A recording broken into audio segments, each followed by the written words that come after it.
네, 한국사회복지정책학회 충계학술대회 자유 세션 3번, 네, 민주주의, 불평등, 사회의 질에 관한 세션 시작하도록 하겠습니다.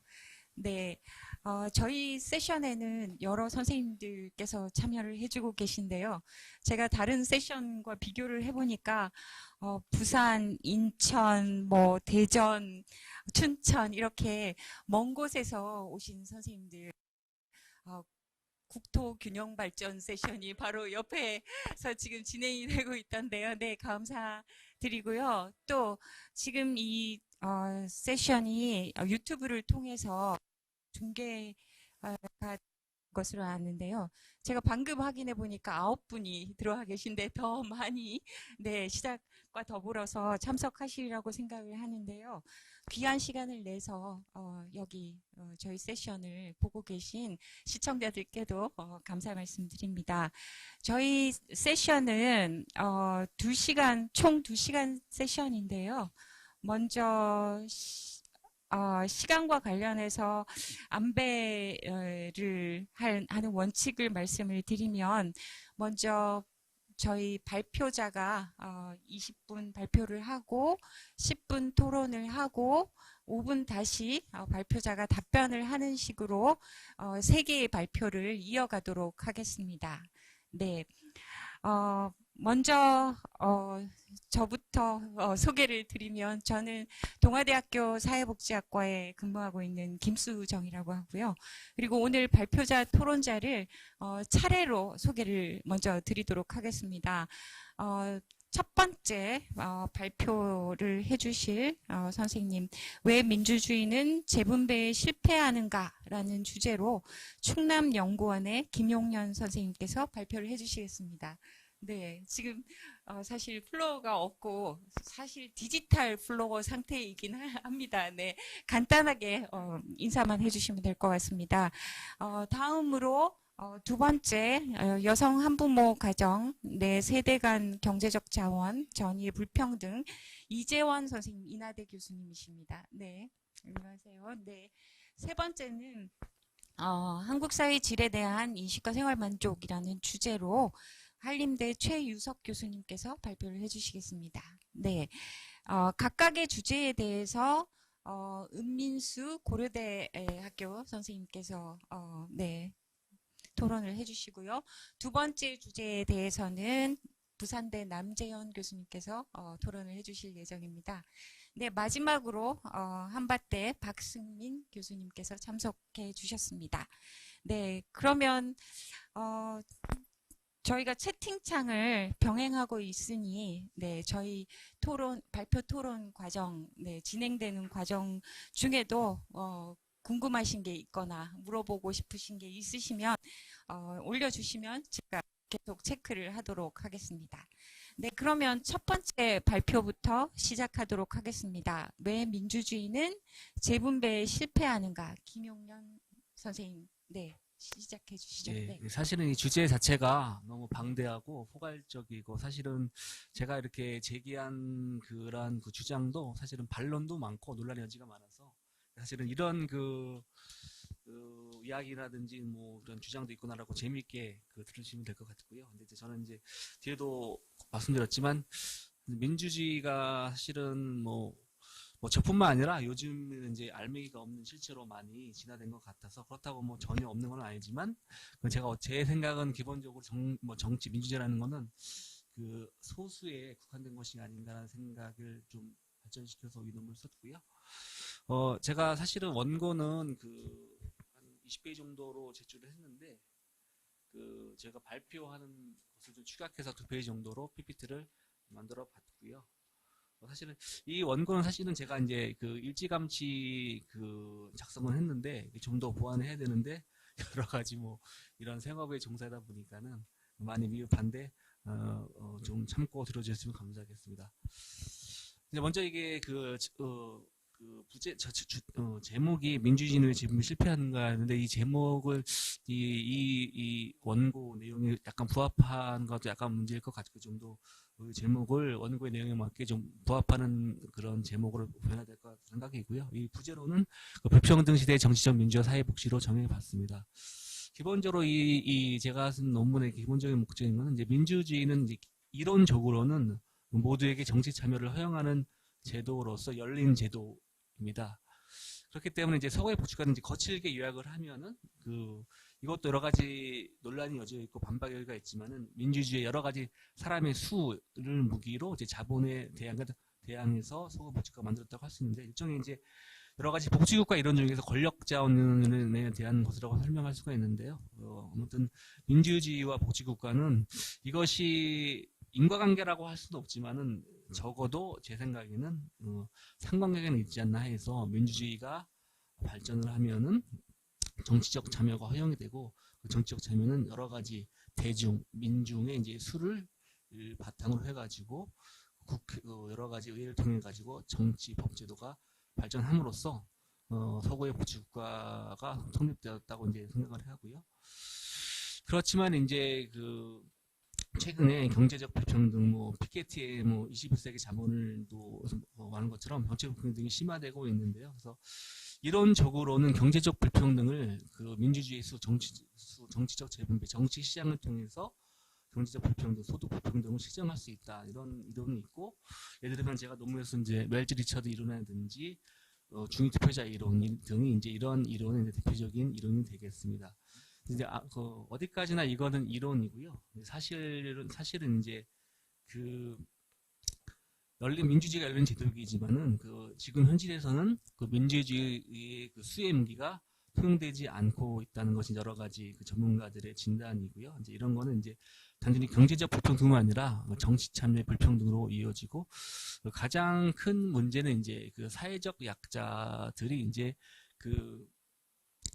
투표라든지 정치 참여를 이렇게 해야 되는데 실제 경험적인 연구를 보면은 사회적 약자나 서민층일수록 투표율이 낮고 정치학에서 문제가 되는 계급 배반 투표를 하는 것을 알 수가 있습니다. 그래서 수를 무기로 해야 될 사회적 약자나 서민층 같은 것이 오히려 상류층보다 이제 투표율이 낮고 정치 참여가 제한되어 있는 것이 이제 현재 민주주의의 이제 진단이라고 할 수가 있고, 이제 이런 거를 토대로 해가지고, 그러면 이제 예를 들어가지고 왜 서민층이라든지 사회적 약자들이 이제 경험적 연구를 봐도 투표율은 점점 낮아지고 있고, 특히 이제 전반적으로 서구의 민주주의에서 투표율이 낮아지고 있고, 또 이제 사회적 약자 서민층의 투표율이 더 다른 계층에 비해서 낮아지고 있지만, 왜 그런지에 대해서는 이제 많은 연구가 없었습니다. 이제 그럼에도 불구하고 이제 프랑스의 이제 사회학자인지 이제 피에르 브로디유가 이제 서민 계층의 여론조사의 무응답이라든지 정치 참여 기권행위에 대해서 자기가 이제 이런 것에 대해서 파헤쳐가지고 이런 구별짓기라는 1979년 저작, 이 브루디의 대표적인 저작에서 이 제8장 정치와 문화라는 장에서 이 서민 계층의 무응답이라든지 기권행위에 대해서 한 장을 마련했는데요. 제가 어떻게 보면 제 논문에 이제 브루디의 여러 가지 주장도 있지만 이제 브루디의 문제를 토대로 해가지고 제 논문을 전개한 것입니다. 기본적으로 현대 민주주의 전제는 이제 개인이 정치적 의사에 근거해서 1인 1표, 이제 모든 개인은 정치적 의사가 있고 이 정치자를 토대로 1인 1표제를 정착한 것은 이제 정치 참여를 할 것이라는 이제 기본적인 가설인데요. 이제 이런 것들이 이제 브루드의 이제 이제 문제 의식에 의면은 사실은 많이 이렇게 이론과 현실이 괴리가 있습니다. 그래서 크게 보면은 이제 사실은 브루드의 방법론을 크게 보면 제가 장이론이라든지 자본의 분화, 이제 문화적 자본을 이렇게 썼는데, 장이론이라는 것은 이제 사회학하신 분은 잘 알겠지만은 사회는 여러 가지 장이 있고, 교육의 장, 정치의 장, 문학의 장, 그런 장은 여러 가지 자본들이 이제 서로 경쟁하는 구조로 배타적으로 이렇게 구성되고 있다고 보고요. 또 가장 중요한 건 자본이 이제 여태까지는 마르크스에 의해서 이제 경제적 자본에 이제 주로 집중이 됐었는데, 이제 브루디 같은 경우에는 마르크스를 좀 더 선착시켜서 경제적 자본이 아니라 경제적 자본 플러스 사회적 자본이라든지 문화적 자본 이런 것들을 여러 가지 자본의 형태를 자신의 그 사회학 그 이론에서 전개를 했습니다.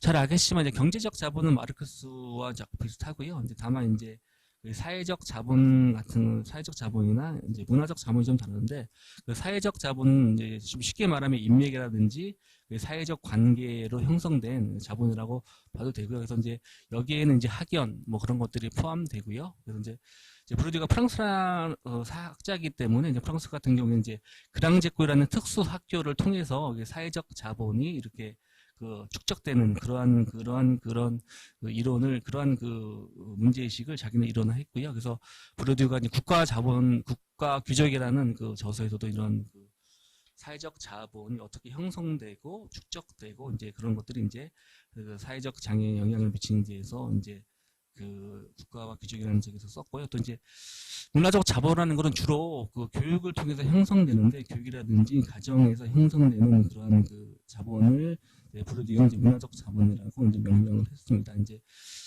이런 이제 세 가지 자본, 특히 경제적 자본, 그 사회적 자본, 문화적 자본, 이제 통틀어서 상징적 자본이라는 그런 개념을 이제 브루디유는 이론화했고, 그 중에서도 이제 브루디유의 그 대표적인 그런 그 문제의식을 이제 권력과 자본이라고 할 수 있는데, 이 여러 가지 세 가지 자본 중에도 문화적 자본을 이제 주로 이렇게 천착을 해서 뭐 제가 지금 구별 짓기 저희 그 자신 저서에서 8장이 이제 문화와 권력이고요. 그래서 브루디는 여러 가지 이제 그 왜 서민계층이 정치적 그 소외 모응답과 기권행위가 되느냐를 이렇게 썼을 때 가장 대표적인 그런 그 약간 거칠게 요약을 하면은 이제 그 문화적 자본이 낮을수록 뭐 정치적 역량이 이제 낮았기 때문에 그 여론조사에도 무응답을 할 수밖에 없고 정치 참여를 하지 않고 기권을 하거나 계급배판 투표를 한다는 그러한 그런 이론인데요. 잘 들리나요? 마이크가 잘 안 들리나요? 괜찮아요? 채팅창이 잘 안 되긴 하죠. 아 그래요? 잘 작동되는 하지 않았어요?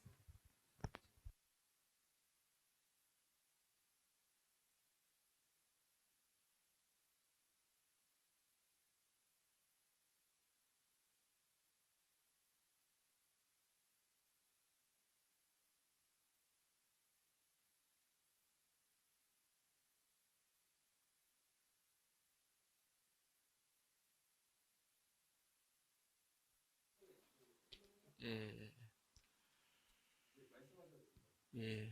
그래서 그 제가 보면 이제 여러 가지 문화적 그 자본이 낮은 서민층을 대상으로 그 여러 가지 여론조사의 질문을 받고 하거나 그런 걸 토대로 해가지고 이제 브루디유는 이제 그 자신의 그 주장인 문화 자본이 낮을수록 그 정치 문제에 대해 인식도가 떨어지고 정치적 문제에 대해 인식도가 떨어지기 때문에 그 결과적으로는 여론조사에 무응답하거나 기권을 하거나 정치적 참여가 되지 않는다고 주장을 했습니다. 근데 정치적 역량이라는 개념도 이제 브루디유의 이제 대표적인 사회학 이론이고요. 그래서 브루디유는 이제 그 지금 말한 것처럼 자본의 분화, 경제적 자본, 뭐 사회적 자본, 문화적 자본, 통틀어서 상징적 자본뿐만 아니라 그 문화적 자본의 근거에서 정치 자본이라는 그런 개념도 이제 그 언어와 정치 관련하는 책에서 주장을 하는데 그래서 크게 보면은 그 현대 민주주의는 대의민주주의고 대의민주주의 하에서 그 문화적 자본이 그 낮은 그런 서민 계층이나 사회적 약자는 정치적 언어를 소유하지 못하기 때문에 결국은 이제 그 대의민주주의 속에서 정치의 장 속에서 정치적으로 배제될 수밖에 없다는 그런 주장을 하고요. 이런 서민 계층의 정치적 배제라는 것은 이제 궁극적으로 이제 대표 대의의 문제, 리프레젠테이션의 문제까지 이어지고 여러 가지 공공정책, 사회복지 정책에서도 그런 이제 사회적 약자들의 의견을 수렴해서 사회복지 정책이 수립되기보다는 여러 가지 부유층이나 상층의 그런 그 주장 그런 이제 그런 그 영향력이 더욱더 이제 공공정책, 사회복지 정책의 형성, 집행 과정에서 좀 더 무게가 있다는 그러한 주장입니다. 사실 이게 사실은 너무 이제 광대하고 여러 가지 주장을 제가 포괄적으로 해서 좀 더 보완을 해야 되는데요. 좀 그 양해를 드리고요.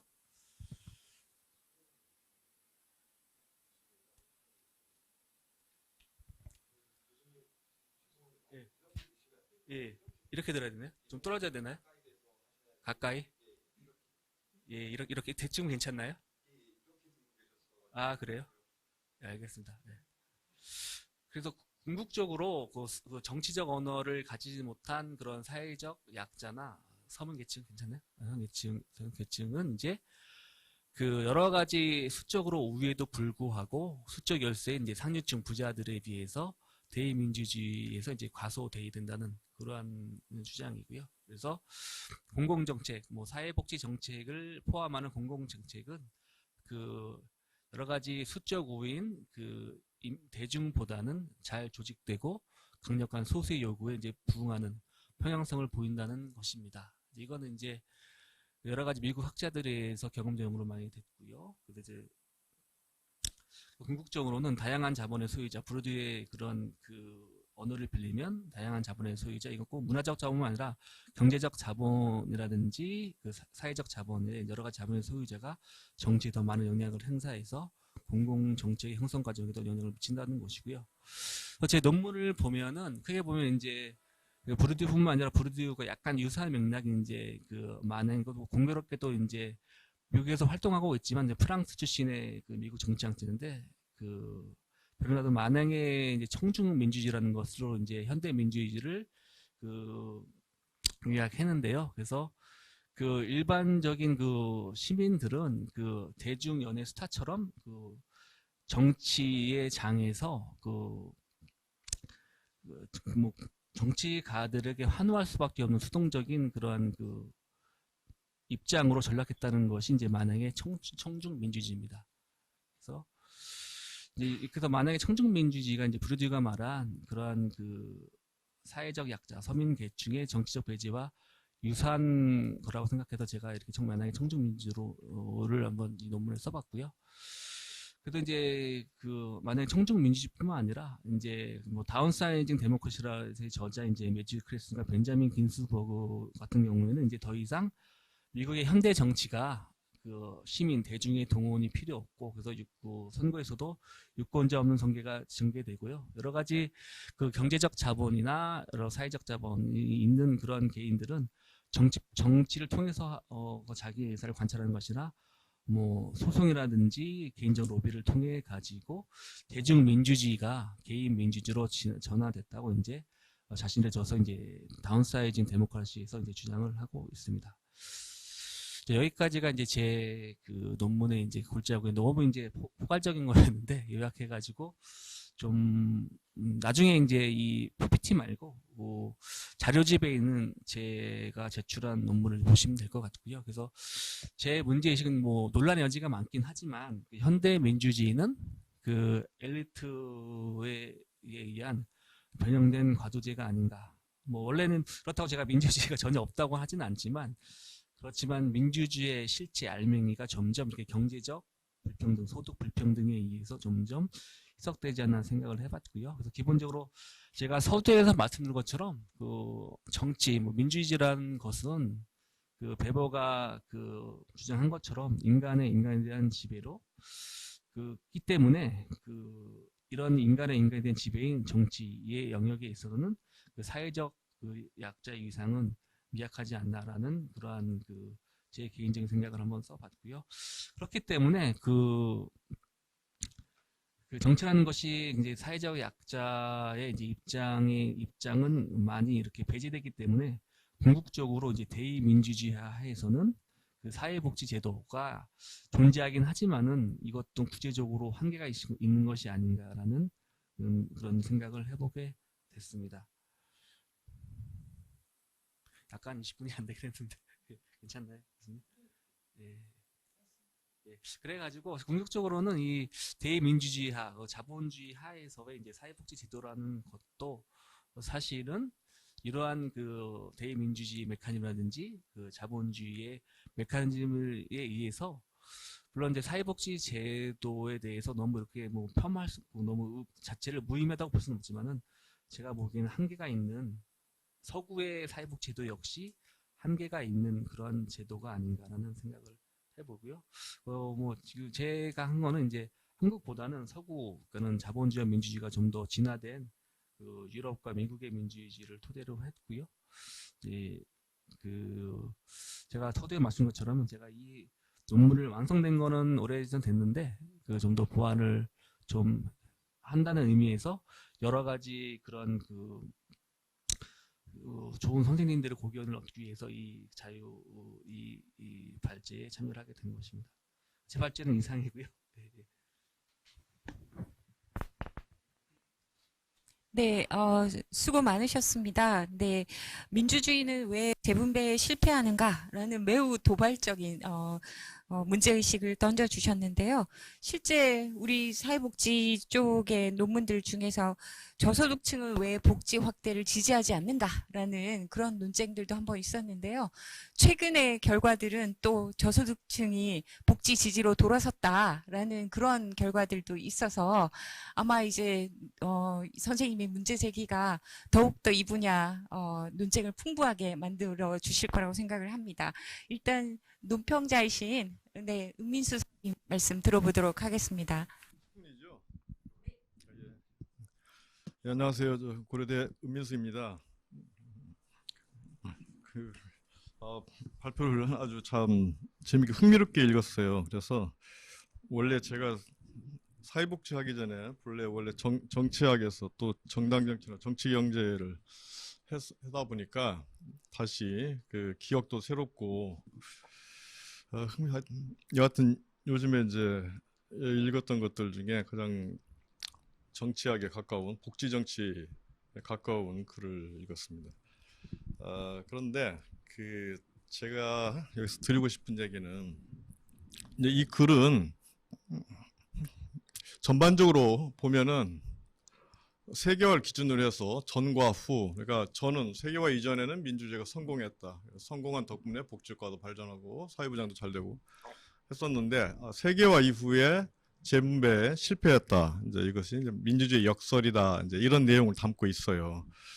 그러다 보니까 전체적으로 이 주장을 보면 민주주의가 재분배에 실패했다는 것을 전제로 삼고 세계 이후에 실패했다는 걸 전제로 삼고 그 다음이 중요한데 그러면 정말 실패했는지 또 왜 실패했는지 이런 것보다 담론으로 가지고 있어요. 야, 이런 사람 성공을 얘기할 때 이제 S.P. 앤더슨 그 정치학에서 유명한 샤슈나이더라든지 편향성의 정치 얘기한 또 앤소니 다운스 양당 정치에서는 슌페터 뭐 심지어 독일의 니클라우스 루만 찰스 틸리 약탈국가 얘기했었던 그다음에 이제 멜저와 리차드 같은 정치 경제 연구자까지 동원해서 이 봐봐라. 세계화 이전에는 이 마켓을 견지하고 거스르는 그런 폴리틱스를 하는 이론들이 있다. 그래서 이게 발전한다. 오케이. 그런데요. 그 다음에 이제 세계 이후에 불평등도 늘어났다. 민주주의가 실패했다. 이제 얘기할 때는 이제 부르디웨, 크랜슨과 긴스버거, 또 이제 포스트 민주주의 얘기했었던 크라우치 뭐 이런 사람들 이제 동원해서 정치가 편향된 방향으로 이제 진행했어요. 그래서 이제 부자들의 이해관계 이런 것들은 과대대표되고 그리고 중간층 이하에 있는 사람들의 그것은 과소대표되었다. 이제 이런 주장을 하고 있습니다. 자, 여기서 이제 얘기하고 싶은 것은 정말 과연 민주주의가 재분배 세계화 이후 실패했다라고 하는 어떤 실증적 자료를 보여줄 필요가 있어요. 우리가 믿기 위해서는 지금 다 담론으로 이 사람이 이렇게 했다, 저 사람이 저렇게 얘기했다거든요. 사실은 그 반대 얘기하는 사람도 무수히 많기 때문에. 그리고 계급 개반 투표를 하고 있어요. 보통 이제 계급 투표, 클래스 보팅을 한다 생각을 하고 있었는데 그렇지 않고 민주주의에서 계급 배반 투표를 하더라. 그런데 이것도 역시 좀 실증 자료가 필요해요. 계급 배반 투표 과연 했는지. 가령 이걸 증명하기 위해서는 이제 레이버 파티를 지지하지 않았다. 오히려 컨서버티브 파티를 지지했다. 이런 걸 보여줘야 되는데 이런 면이 없기 때문에 그 다음에 또 다른 세계화 이전과 이후의 모습을 차이를 지금 얘기하고 있으니까 이거 보여줘야 한다고 생각을 해요. 이전에 이랬는데 이후에 이랬다. 이게 이제 없다 보니까 그런 부분에 좀 빈약함을 느끼고 결국 이제 뭐 멜저와 리처드도 얘기했던 이런 가설들 그 소득 계급 수준과 계급과 재분배 선호 간의 네거티브한 관계이다. 그래서 이제 불평등을 또 빈곤을 해소하려고 하는 중산층 이하 빈곤층 이런 사람들은 낮은 투표율을 보여준다. 이렇게 얘기를 하고 있어요. 자, 여기서 또 두 번째 문제. 낮은 투표율을 가지고 민주주의 실패라고 얘기할 수 있느냐 하는 문제죠. 왜냐하면 그 투표율이 중요한 것이 아니라 투표의 과정과 결과가 중요해요. 과연 낮든 높든 간에 어떤 정치적 선택을 했는가, 정말 계급의 이익에 일치하는 선택을 했는지 반하는 선택을 했는지 이런 부분을 보여야 한다고 생각을 하고, 그다음에 투표율이 또 낮은 이유에 대해서는 뭐라고 하냐, 이제 브로드웨이 이런 사람 동원을 해서 문화자본, 사회자본 이제 이런 게 결여돼 있죠. 아무래도 인맥이라든지 이렇다 보니까 정치적 무관심으로 초래했다. 그래서 투표율이 낮다 이것이죠. 그런데 이것도 역시 정말 문화자본, 사회자본의 결여 때문에 무관심으로 돌아섰다는 것인지 이것도 보여줄 자료가 필요하다고 생각합니다. 오히려 이 글의 384페이지에서 그림이 있어요. PT는 안 나왔습니다만 PDF 그 파일에 보면 384페이지네. 여기 보면 1987년에서 2009년까지 계급별 투표율을 보여줘요. 그러니까 하려는 메시지는 이거 봐라, 계급별로 투표율이 하층들이 낮다 이렇게 얘기돼야 맞아, 논리적으로. 그런데 그림을 보면 오히려 가장 높은 투표율을 보여준 계층은 바로 중하층이에요. 무려 87%의 투표율을 보여주고 상층은 83, 중간층 81. 그래서 가장 월등하게 높은 투표율을 보여준다는 것은 앞뒤에 다른 얘기가 좀 미스매칭한다라는 생각이 들고요. 그리고 더 나아가서 거기까지 인정을 설령 한다 하더라도 문화자본, 사회자본의 결핍 때문에 정치적 무관심이 증가되어서 민주 실패했던 것 같으면은, 그러면 그 전에 어땠냐? 세계화 이전에는 오히려 더 저소득층 이런 사람들의 문화자본, 사회자본이 부족했을 텐데 왜 그럼 이렇게 발전을 해서 지금과 같은 복지국가까지 도달했을까? 어떻게 발전할 수 있었나 하는 이런 부분에 대해서 설명력이 약할 수밖에 없다는 것이죠. 그리고 지금은 오히려 더 사회적 문화자본의 결핍을 얘기할 것이 아니라 지금과 같은 자본, 그런 상징 자본들의 불평등이나 부족을 얘기하지만 지금은 인터넷, SNS를 통해서 수많은 정보를 공유를 하고 정보에 대한 해독력도 높아지고, 이렇게 이걸 감안한다면 이 글의 387페이지에서 나오는 왜 이 사람들이 투표율이 낮고 그리고 자기들 계급 투표를 하지 않느냐, 정치적 역량이 낮아서라고 얘기를 하고 있지만 지금의 그 일반 유권자 또는 시민들의 수준을 정치 역량이 낮다고 볼 수 있을까? 오히려 더 정치인 뺨칠 정도로 너무 높아서 이런 문제에 대해서 좀 답하기가 어려운 것 같습니다. 결국 서민들의 정치 역량이 정말 최종적인 문제냐? 서민들의 역량 이런 것들이 낮은 투표율과 정치적 무관심으로 돌아서고, 그러다 보니까 민주주의 실패의 결과는 복지국가의 저수준이다, 퇴보, 이렇게 말하기에 좀 무리가 있지 않나 하고요. 크게 두 번째는 그다음 여기서 소개되었던 많은 얘기들이요 있어요. 안소니 다운스부터 해서 뭐 슌페터라든지 에스펜더슨다고 하지만 결국 대민주주의가 제대로 작동하지 않았다. 이게 이제 전체적인 주장인데, 사실 대의민주주의의 문제에 대해서는 세계화 이후뿐만 아니라 이전부터 계속 정치학자들 간에 제기되었던 것들이에요. 가령 예컨대 대의민주주의가 시민과 대표자 간의 거리를 멀어지게 한다. 그죠? 대의민주주의는 기본적인 원리가 시민자 대표 간의 분업 구조인데, 분업을 전제하고 있는데 이 분업이 제대로 이루어지지 않으니까 정치적 소외감, 냉소주의를 강화한다. 그리고 선거나 정치가 아주 정치 전문가 중심으로, 여론조사 기관이라 이런 사람들 중심으로 이루어지고 실제 유권자들은 배제되는 이런 우려도 있었고, 그러다 보니까 조직력이나 발언권이 강한 특수이익 집단이 민주적인 토론 과정과 아젠다를 지배하고 있다. 이것도 예전부터 얘기되어 왔습니다. 물론 이것을 제어할 수 있는 여론과 언론이라는 게 있지만, 여론이라는 건 변덕스럽게 짝이 없고 언론은 언젠가부터 어떤 공론의 형성자라기보다 이익 집단의 대변인인 경우도 많았었어요. 이런 문제도 있었고, 현대 대의제 민주주의가 공공선, 공익 개념이 약하다. 결국 자기들의 사적인 이기적인 이익을 추구하더라. 그래서 결국 시장 민주주의로 갈 수 있다라는 우려도 있었고, 대표의 실패, 민주적으로 선출되었음에도 불구하고 자기를 선출한 주인의 말을 듣지 않고 완벽한 대리인으로 행동하지 않고 자신만의 사적 이익 또는 재선 이런 것만 추구하더라라는 것들도 오래전부터 얘기되더라는 것이죠. 세계화 이후에 민주주의가 바뀐 것이 아니라 이런 얘기입니다. 물론 대표의 실패에 대해서도 선거라는 이런 장치가 있지만 이건 상당히 미흡한 장치예요. 책임의 소재도 불분명하고 또 연임이나 이게 아닌 이상 담임하고 그냥 떠나버리면 책임 물을 수도 없고 연립정부는 더 그래요. 누구 때문에 잘못된 것인지 밝히기가 모호합니다. 이런 모든 것들이 이전부터도 존재했던 우려들이다. 오히려 이러한 지금까지 얘기했었던 그런 집중된, 그러니까 부자가 집중되고 아주 호모지니어스한 동질적인 이 소수와 수적으로는 많지만 분산되고 이질적인 이런 다수 간의 어떻게 보면 뭐 조직화된 이해관계 또는 조직화되지 못한 이해관계로 볼 수가 있지만 이러한 것들은 세계화와 상관없이 민주주의 시작 단계에서부터 지속되어 왔고 처음부터 예견되었었던 감수할 수 있었던 것이죠. 수를 가지고 돈을 이기려는 게 원래 목적인데 결국 되지 않을 원하는 만큼은 사실 되지 않았고 그런 우려들도 진즉부터 제기되어 왔었다. 그럼 그렇다고 실패냐? 그렇진 않고 지금 여기까지 왔어요. 여기까지. 그래서 이 많은 시민들이 정치적 침묵을 하고 있고 침묵이 민주주의 구조와 본질에 기인한다고 이제 주장을 하지만 그래서 민주주의가 이제 황혼길에 있었다 이렇게 얘기를 하지만 저의 입장에서는 민주주의가 다 똑같은 민주주의가 아니에요. 어떤 민주주의가 중요하다는 것이죠. 물론 세계화 같은 압박과 충격이 왔을 때 이것에 대해서 강한 민주주의, 평등적인 민주주의에서는 충격에 대한 쿠션 역할을 해줬어요.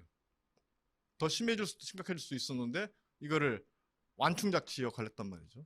반대로 약한 민주주의나 자유에 관련된 자유중심적인 민주주의에서는 그대로 충격이 통과됐죠. 자, 그래서 일률적으로 민주주의의 실패 여부를 얘기하기는 매우 곤란하다. 그 나라의 자본주의가 LM인지 CM인지 자유시장 경제인지 조정시장 경제도 있고 어떤 민주주의인지 또한 정치제도가 어떤 식으로 구성되어 있는지에 따라서 수많은 변형들이 있을 수 있고 평가가 달라질 수 있다라는 게 제 생각입니다. 네, 이상입니다. 네, 감사합니다. 이 발표가 세계화 민주주의 재분배라는 엄청 큰 거대 담론을 건들고 있는 만큼 또 토론도 굉장히 전방위적으로 해주셨습니다.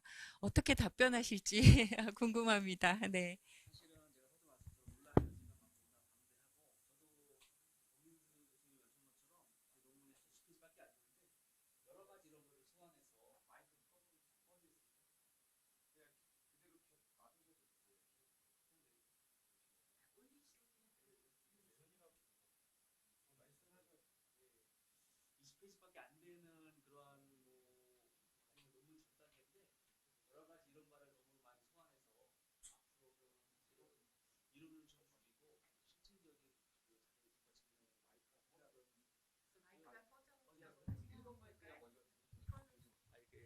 예, 그래서 의미 있는 적절한 지적처럼 너무 많은 이론가가 소환됐고 그 소환 좀 배제돼도 좋은 이론가들은 이제 차후 작업에서 제가 보기에는 좀 빼는 게 좋을 것 같고요. 말씀한 것처럼 시치적 연구가 많이 부족한 건 사실입니다. 그래서 앞으로 연구에 시적인 자료를 좀 더 해야 될 거라는 생각 저도 인식을 하고 있었고요. 두 번째 임수 교수님이 아규를 하신 건 이제 세계화 이전과 세계화 이후를 좀 더 이제 명확하게 하라는 거였는데 제가 뭐 세계화 이후에 민주주의가 실패했다는 건 아니고 이제 세계화 이전은 이제 좀 더 사회복지 학계에는 사회적으로 파이가 커졌기 때문에 소위 말하는 사회적 타협이 가능했지만 세계화 이후에는 이제 파이가 작아짐으로써 이제 민주주의의 그런 구조적인 문제가 좀 불거졌다는 그러한 거였는데 제가 좀 그런 제 주장을 뒷받침하는 부족하지 않은 생각을 한번 하고 있고요. 또 이제 세 번째는 낮은 사회적 약자분, 서민계층의 낮은 투표율이 정말로 이제 문화적 자본이 낮아서 그런 건가 이제 그런 것들에 대해서 말씀하셨는데 이것도 사실은 브루드가 활약한 프랑스에서도 여러 가지 논란이 되고 있었고 제가 경험적으로 제가 이제 프랑스에서 좀 공부를 좀 했었는데 프랑스나 한국 같은 경우에는 그 정치에 대한 의식, 정치 정보 이런 것들이 되게 활발한데 반해서 이 프랑스 같은 경우에는 일반 민중은 정말로 정치에 대한 관심이 정말 없었고요. 제가 경험했던 건데, 그리고 정치를 아는 것은 정말 그 프랑스사, 한국사회가 다르긴 그긴 하지만 정말 소수의 엘리트만 독점하는 그런 거였기 때문에 그런 거의 경험 때문에 제 이 논문이 이제 저희 그 학문적인 것만 아니라 경험적인 경험이란 그거에 의거한 것이다고요.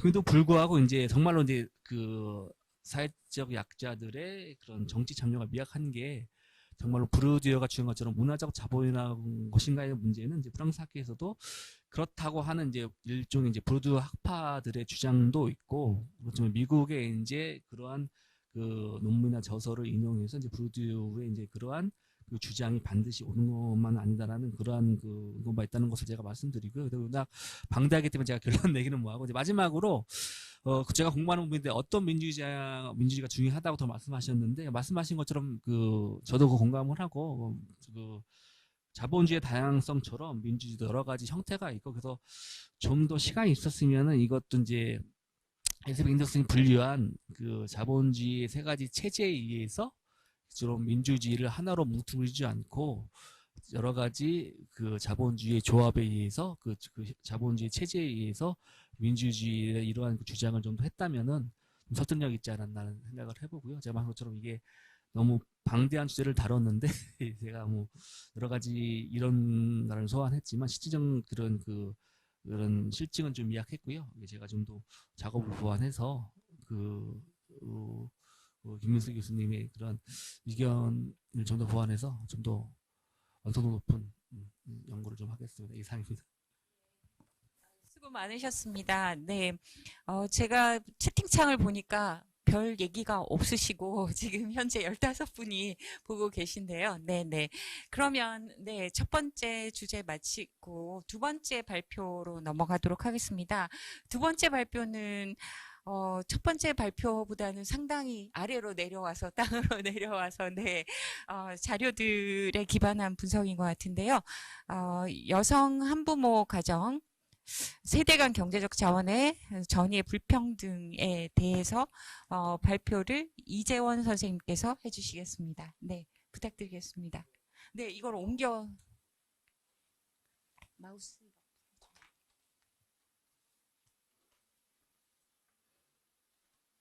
그냥 두시면 잠시 세팅을 하고요. 네.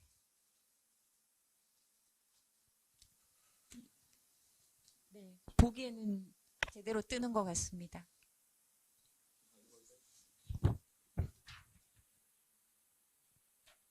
네, 안녕하세요. 인하대학교 이재원입니다. 일단은 오늘 이렇게 디지털 포맷이라는 새로운 형태로 학회를 진행하고 있는 사회복지 정책학회에서 이렇게 현장에서 저도 또한 이렇게 참여를 해서 기회를 얻을 수 있어서 좋다고 생각이 들고 학회에서 이렇게 온라인으로 하게 되는 경우는 저는 상상도 한번 해본 적이 없습니다. 저희가 지난 학기 동안 온라인 강의도 했었고 또 온라인 수업을 들은 사람들도 많을 거고 그래서 이러한 포맷에 좀 친숙해졌을 거라 생각이 되는데 제가 학회에서 이렇게 유튜버로 데뷔를 하게 돼서 기분이 좋기도 하고 좀 애매한 부분도 있습니다. 네. 일단 그럼 오늘 제가 여러분께 소개해드릴 타이틀은 여성 한부모 가정 내 세대 간 경제적 자원 전이의 불평등이 어떻게 일어나고 있는지 앞서 말씀드리면은 지금 제가 하고 있는 이 연구는 한국에 있는 여성 한부모 가정은 아닙니다. 저는 이제 미국의 전 모든 스테이트에 있는 전 국민을 대상으로 해서 한 여성 한부모 가정들을 추출해서 그 가정 내에 있는 그 성인인 아이들과 엄마들, 싱글 마더들과의 관계를 보는 거고 이 타이틀에서는 제가 지금 제시를 하지 않았는데 이 경제적 자원의 전이가 일어날 때 이 성인인 아이들의 교육적 성취도, 뭐 고등교육 이게 어떠한 역할을 하는지 그에 대해서 살펴보는 연구라고 여러분들이 생각을 하시고 들으시면 좋을 것 같습니다. 제 생각에 문헌 연구나 뭐 연구 뭐 목적 이런 거를 보여드리기보다는 연구 질문을 먼저 보여드리면 여러분들이 이 연구가 어떠한 방향으로 나아갔는지 한 50% 이상은 이해를 하실 수가 있을 것 같아요. 첫 번째 보면은 제가 경제적 자원이라고 했는데 싱글 마덜들, 이 여성 한부모 가정 내의 그 여성 어머니들, 이분들의 경제적 자원은 빈곤을 가지고 이야기를 했고, 또 성인이 된 아이들의 경우에 경제적 자원은 인컴, 소득으로 제가 측정을 하였습니다. 그래서 첫 번째 보면은 연구 질문을 보면 이 싱글 마더들의 빈곤이 일단은 그 경제적 자원의 이전에 그 성인이 된 아이들의 교육 성취도, 이 고등교육에 어떠한 영향을 미쳤는지 처음 보고, 두 번째로 이제 우리가 가장 중점적으로 이야기하는 싱글 마더들의 빈곤이 성인이 된 아이들의 소득 수준에 어떠한 영향을 미치는지, 이 관계에 있어서 어떻게 불평등이 일어나고 있는지 탐색을 하는 게 이제 두 번째 연구 질문이 되겠고요. 세 번째는 이 성인이 된 이 싱글 마더 세대에서 자란 아이들 간의 이 교육적 성취, 고등교육과 그들의 소득 수준에 어떠한 관계가 있는지 살펴보는 게 이제 세 번째 연구 질문입니다. 마지막 연구 질문은 이렇게 우리가 경제적 자원이 만약에 불평등하게 일어나고 있다면 여기에 이거를 설명해 주기 위해서 이 성인인 아이들의 교육적 성취도, 고등교육이 어떻게 매개 효과를 보여주는지 이걸 마지막 연구 질문으로 하고 있습니다. 그래서 간략하게 말씀드리면 독립 변수가 이제 싱글 마더들의 빈곤 상태일 거고, 매개 변수는 성인이 된 아이들의 교육적 성취도, 그리고 고등교육, 그리고 디펜던트 베리어블 그 종속 변수는 이제 성인이 된 아이들의 인컴, 소득 수준이라고 여러분들이 단순히 이제 리서치 디자인을 제가 먼저 말씀드렸는데, 이렇게 알고 진행을 하는 게 여러분들 이해를 돕기 편할 것 같아서 제가 첫 번째 연구 질문들을 먼저 여러분께 소개를 해드렸습니다. 그래서 이 연구에 대한 개괄적인 내용들을 보면은 일단 기존의 연구들이 부모들의 어떤 경제적 자원이 아이들의 교육적 성취도나 고등교육 아니면은 뭐 소득 수준에 영향을 많이 끼쳤다, 이렇게 세대 간의 연구들이 굉장히 많습니다. 그런데 우리가 이 싱글 마더들, 여성 한부모 가정이라고 하면은 아무래도 양쪽의 부모님이 있거나 일반적인 가정에 있는 거기서 자란 세대들의 어떤 아이들과 비교했을 때 사회 소외계층이 될 가능성이 더 높겠죠. 그래서 이러한 경제적 자원의 전이의 불평등이 싱글 마더들 세대에서 나타날 가능성이, 더 불평등의 정도가 더 심할 거다, 이러한 가정을 하고 이 연구를 시작하게 되었습니다. 특히나 이 경제적 자원의 불평등 이야기를 할 때 엄마와 아이들, 이 둘 간의 관계를 본 연구들은 거의 없습니다. 그러니까 젠더 입장에서, 젠더라는 접근을 통해서 이러한 경제적 자원을 본 게 좀 적었기 때문에, 그리고 이에 대한 어떤 임피리컬 이비던스가 없었기 때문에 본 연구를 시작하게 되었습니다. 자, 그럼 좀 구체적으로 들어가서 문헌 연구 쪽에서 빈곤에 대해서 한번 제가 이야기를 해드리도록 하겠습니다. 여러분들 빈곤하면 다들 잘 아실 거예요. 그런데 이 빈곤은 어떤 개인의 문제뿐만이 아니죠. 그 가족 구성원 내에 누구 하나의 구성원이 빈곤한 상태에 처해 있다, 이런 경우에는 그 사람의 빈곤이, 특히나 이 상황이 이제 부모님의 빈곤이라면 아이들, 그 세대에 있는 모든 구성원들에게 다 영향을 끼칠 수 있겠죠. 그래서 이게 개인의 문제가 아니라 뭐 크게 보면은 뭐 국가, 사회의 문제일 수 있지만, 거기까지 나가기 전에 우리는 개인의 문제에서 가족의 문제, 전 세대의 문제라고 우리가 이야기해 볼 수 있습니다. 그리고 이거는 뭐 우리나라도 저희는 제 생각에는 마찬가지일 거라 생각되는데, 미국 같은 경우에 이 여성 한부모 가정 같은 경우에 일반적인 남성 한부모 가정에 비하거나 혹은 이제 양쪽의 부모님이 다 계신 이러한 세대와 비교했을 때 더 그 빈곤선 아래에 있을 가능성이 더 높은 것으로 나타나고 있습니다. 그럼에도 불구하고 이렇게 싱글 마더들의 어떤 빈곤 상태가 아이들의 어떤 교육적 성취도, 뭐 고등교육 아니면 인컴, 소득 수준에 세대 간에 어떻게 영향을 미치는지 보여주는 연구들이 부족했기 때문에 본 연구를 시작하게 되었고, 두 번째 문헌 연구에서 보면은 이제 빈곤의 상태와 고등교육, 뭐 교육적 성취 이 내용을 보면은 일단 빈곤선 아래에서 자라는 것과 또 그 싱글 마더, 그러니까 여성 한부모 가정에서 자라는 것이 어떤 아이들의 어떤 교육적 성취도, 그러니까 고등교육을 받을 수 있는 기회를 낮추는데 영향을 끼친다는 것들이 있었고, 이 빈곤에서 나아가서 이제 가족의 어떤 자산 상태도 아이들이 대학교에 진학하는데 영향을 부정적으로 끼칠 수 있다. 물론 이게 이제 자산이 낮다면은 이제 부정적으로 영향을 끼칠 수 있다라는 연구들이 있습니다. 그리고 이제 이 여성 한부모 가정 같은 경우에 이 일반적인 가정 세대에 있는 부모들에 비해서 아이들에게 어떤 자원의 투자 같은 면이 굉장히 부족하다라는 것을 우리가 이야기해 볼 수가 있고, 그렇기 때문에 아이들도 그 투자를 적게 받기 때문에 고등교육을 받을 수 있는 기회조차 다른 일반적인 가정에 비해서 낮다고 우리가 얘기해 볼 수 있습니다.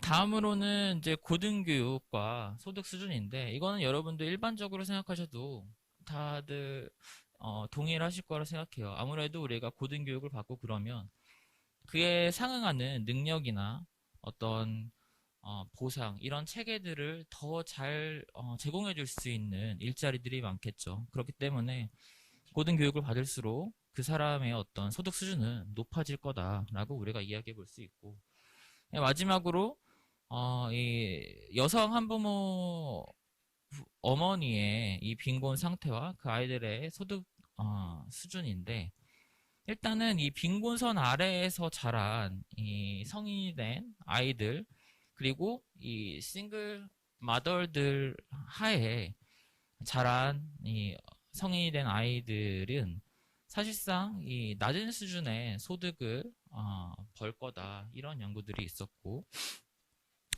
그 다음에 뭐 로우 인컴, 이 저소득층의 어떤 부모를 둔 아이들도 마찬가지로 이 성인이 되었을 경우에 낮은 수준의 소득을 받을 거다, 이러한 선행 연구들을 우리가 살펴볼 수가 있습니다.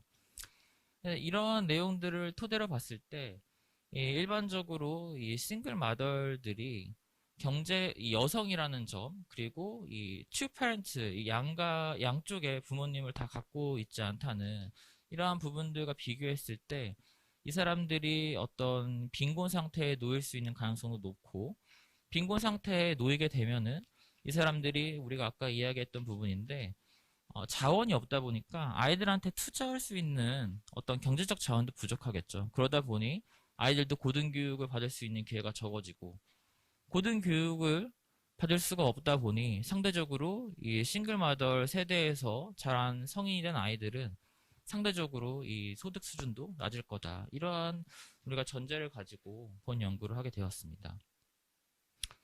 그래서 두 가지 이제 리서치 갭을 요약해서 말씀드리면, 아까 오버뷰에서도 이야기해 드렸던 부분이기도 한데, 일단 이 세대 간의 경제적 자원의 전이, 여기에 나오는 이 불평등, 이러한 연구들 중에 젠더 퍼스펙티브에 입각해서 어떤 여성, 엄마와 아이들 간의 관계를 본 연구들이 없고, 특히나 싱글마더, 여성 한부모 가정 이쪽에 대한 연구들이 부족합니다. 그리고 이 경제적 자원의 전이에 나타나는 이 불평등을 다른 변수를 가지고 설명을 할 수가 있냐 없냐, 이러한 연구들도 마찬가지로 없기 때문에 이제 본 연구에서는 이러한 불평등을 논의할 때 이 성인이 된 아이들이 이 고등교육, 교육적 성취도, 이거를 가지고 좀 더 이 패스를 더 설명해 보았습니다. 이 페이지는 제가 시스템상의 오류로 잘못 넣었고, 다음으로 연구 방법 쪽에 가서 간략하게 데이터 설명해 드리겠습니다. NLSY79라는 데이터에서 엄마 자료들을 제가 추출을 했고, NLSY79CY, 뭐 플레임으로 보면 For Children and Young Adult인데, 여기에서는 이 성인이 된 아이들의 자료들을 제가 추출을 해서 이 각각의 아이덴티피케이션 넘버가 있는데, 그걸 제가 매치를 해서 총 최종적으로는 3,100명 정도의 페어를 제가 최종 샘플로 이용을 하게 됐습니다. 그리고 여기서 이제 싱글 마덜들을 구분하기 위해서 뭐 이혼을 했거나 사별을 했거나 뭐 별거를 했거나 이런 부모들만 제가 추려가지고 이제 최종 샘플로 사용을 했습니다. 측정 도구를 보면은 이제 인컴 같은 경우에는 여기에는 이제 뭐 연봉, 월급, 커미션, 뭐 아니면은 미국이니까 팁 관련된 뭐 이러한 모든 소득과 관련된 경제적 자원들을 하나로 이 NLSY79라는 이 데이터에서 제공을 해서 그 변수를 제가 이용을 했고, 이 빈곤 같은 경우에는 이 빈곤 선에 따라서 이 주정부에서 제공하고 있는 이 빈곤 선에 따라서 빈곤 하냐, 빈곤 선의 위에 있냐, 아래에 있냐 이렇게 나눠서 측정을 했습니다. 그리고 성인이 된 아이들의 교육적 성취도, 이 고등교육 같은 경우에는 고등교육을 받았냐, 받지 않았냐, 한 8개 정도의 리스폰스를 옵션들이 있는데, 그 중에 이제 아예 학위가 없거나 고등학교만 졸업한 경우에는 이제 non higher, 그러니까 고등교육을 받지 않은 경우, 그 외에는 이제 고등교육을 받은 경우로 나눠가지고 측정을 하였습니다. 다음으로는 이제 분석 방법인데, 베론 앤 케니가 제시한 이 메디에이션 어널리시스 요 모델에 따라서 4가지 조건의 충족을 함으로써 본 연구를 결과를 제가 제시할 예정입니다. 첫 번째 이 테이블을 보시면 이제 기술 통계 쪽인데, 뭐 우리가 봐볼 만한 거는 뭐 엄마들의 평균 나이들 한 50세 정도 되고, 아이들 같은 경우에는 27살 정도가 되겠죠. 두 번째 테이블은 이제 성인이 된 아이들의 교육적 고등교육, 여기에 싱글 마더들의 빈곤이 영향을 끼친다만 일단 제가 짚고 넘어가겠습니다. 그래서 엄마들이 이 싱글 마더들의 빈곤할수록 아이들의 어떤 고등교육을 받을 수 있는 이런 가능성은 더 낮아진다, 이렇게 보시면 될 것 같고, 테이블 이제 세 번째 거에서는 여기에서는 이제 그 매기변수를 넣기 전인데, 보시면은 싱글 마더들의 빈곤이 아이들의 소득 수준에 영향을 끼쳤죠. 그러니까 빈곤할수록 아이들의 소득 수준은 낮을 거다, 이렇게 우리가 볼 수가 있고, 이 마지막 테이블 네 번째에는 이제 그 고등교육, 교육적 성취도, 요거를 이제 매개변수로 넣어서 최종 모델로 제시를 한 모형인데, 여기서는 이제 싱글 마더들의 빈곤 상태가 유의미하게 영향을 주지 않았죠. 반면에 이제 매개변수인 고등교육은 영향을 주었고, 그러니까 이걸 통해서 우리가 알 수 있는 건, 여기서는 이제 이 고등교육이 부분 매개를 한 게 아니라 완전 매개를 했다. 그러니까 우리가 이 싱글 마더들, 이 여성 한부모 가정 내에서 일어나고 있는 경제적 자원의 불평등은 이게 다이렉트로 엄마의 빈곤이 소득 수준에 영향을 바로 주는 거다, 이렇게 이야기하기보다는 엄마들이 빈곤하니까 이 사람들의 어떤 교육이나 어떤 경제적 자원이 부족해서 그 아이들의 교육에 대한 기회가 더 줄고, 그렇기 때문에 이 아이들이 고등교육을 못 받으니까 고등교육을 받지 못하다 보니 이 아이들의 소득 수준도 다른 일반적인 가정 내에서 자란 성인이 된 아이들과 비교했을 때 그 소득 수준이 좀 낮다, 이렇게 우리가 이야기해 볼 수 있을 것 같습니다.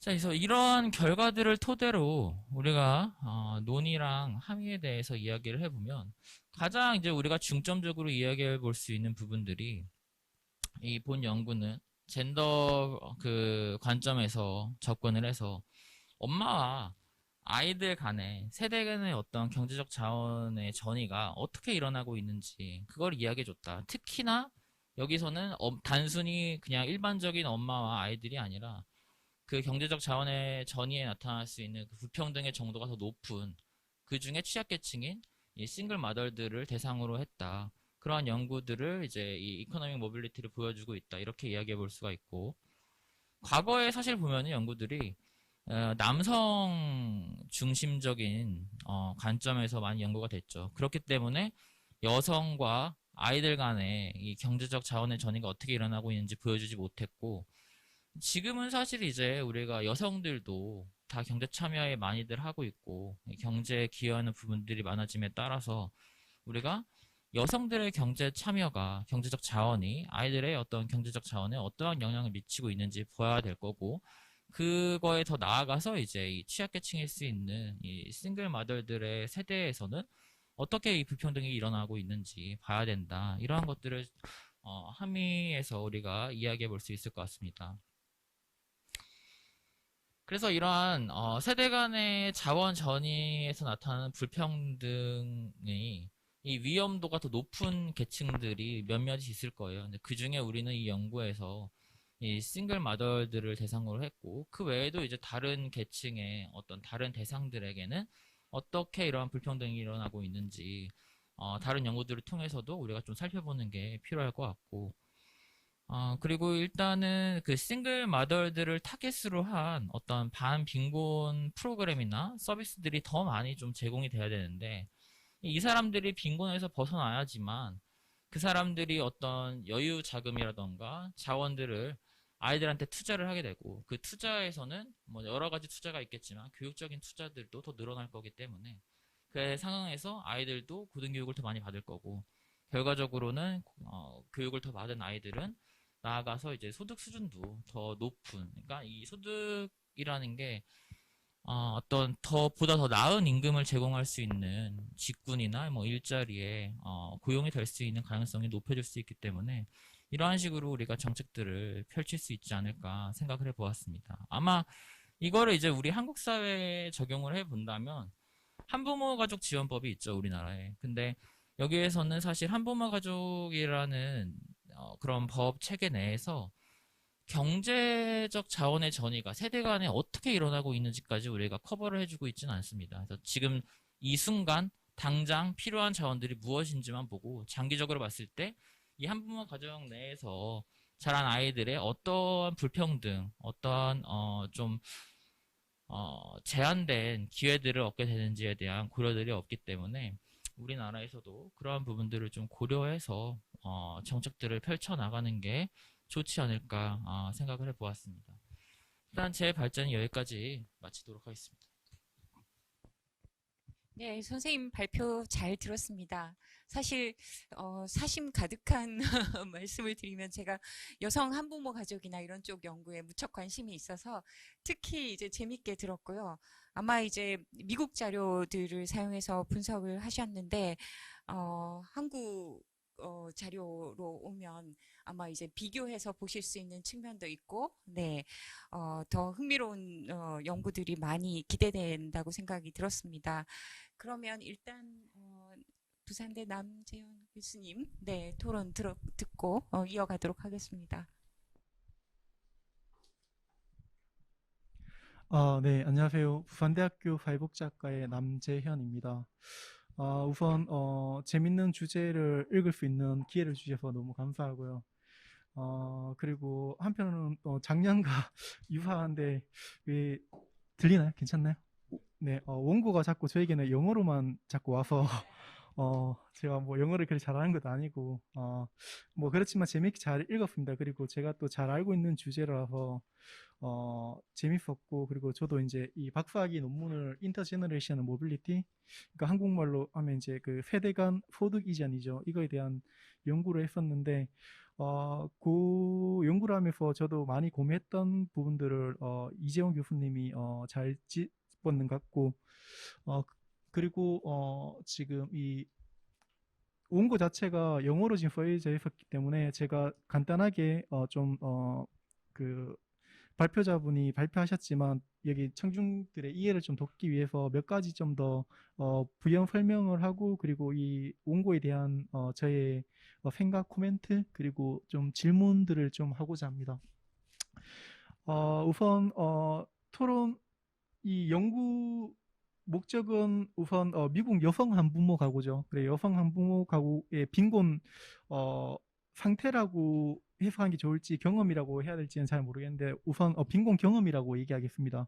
그래서 이 여성 한부모 가구의 빈곤 경험이 그들 자녀의 우선 학업 성취 여기서 이제 그 최종적으로 이 뭐 고등학교 그 디플로마를 받았냐 아니면 대학교 디플로마 받았냐 이걸 가장 높은 그 학위를 어디까지 받았냐 요거를 갖다가 첫 번째 분석을 했었고 두 번째는 그러면 이 부모의 빈곤 상태가 아동의 소득이 성인 아동이죠. 그러니까 성인 아동의 소득에 영향을 미치냐 보았고 그리고 세 번째는 다시 이제 그러면 이 부모의 빈곤 상태 경험이라는 거랑 소득을 보는 데 있어서 이 교육이라는 게 중요하게 매개를 하느냐 요거를 분석을 한 연구로 이렇게 제가 생각합니다. 그래서 여기에서 교육이라는 자체가 교육이란 변수가 매우 중요하기 때문에 이게 특히 완전하게 매개를 했냐 아니면 부분적으로 했냐 이런 게 본 것 같습니다.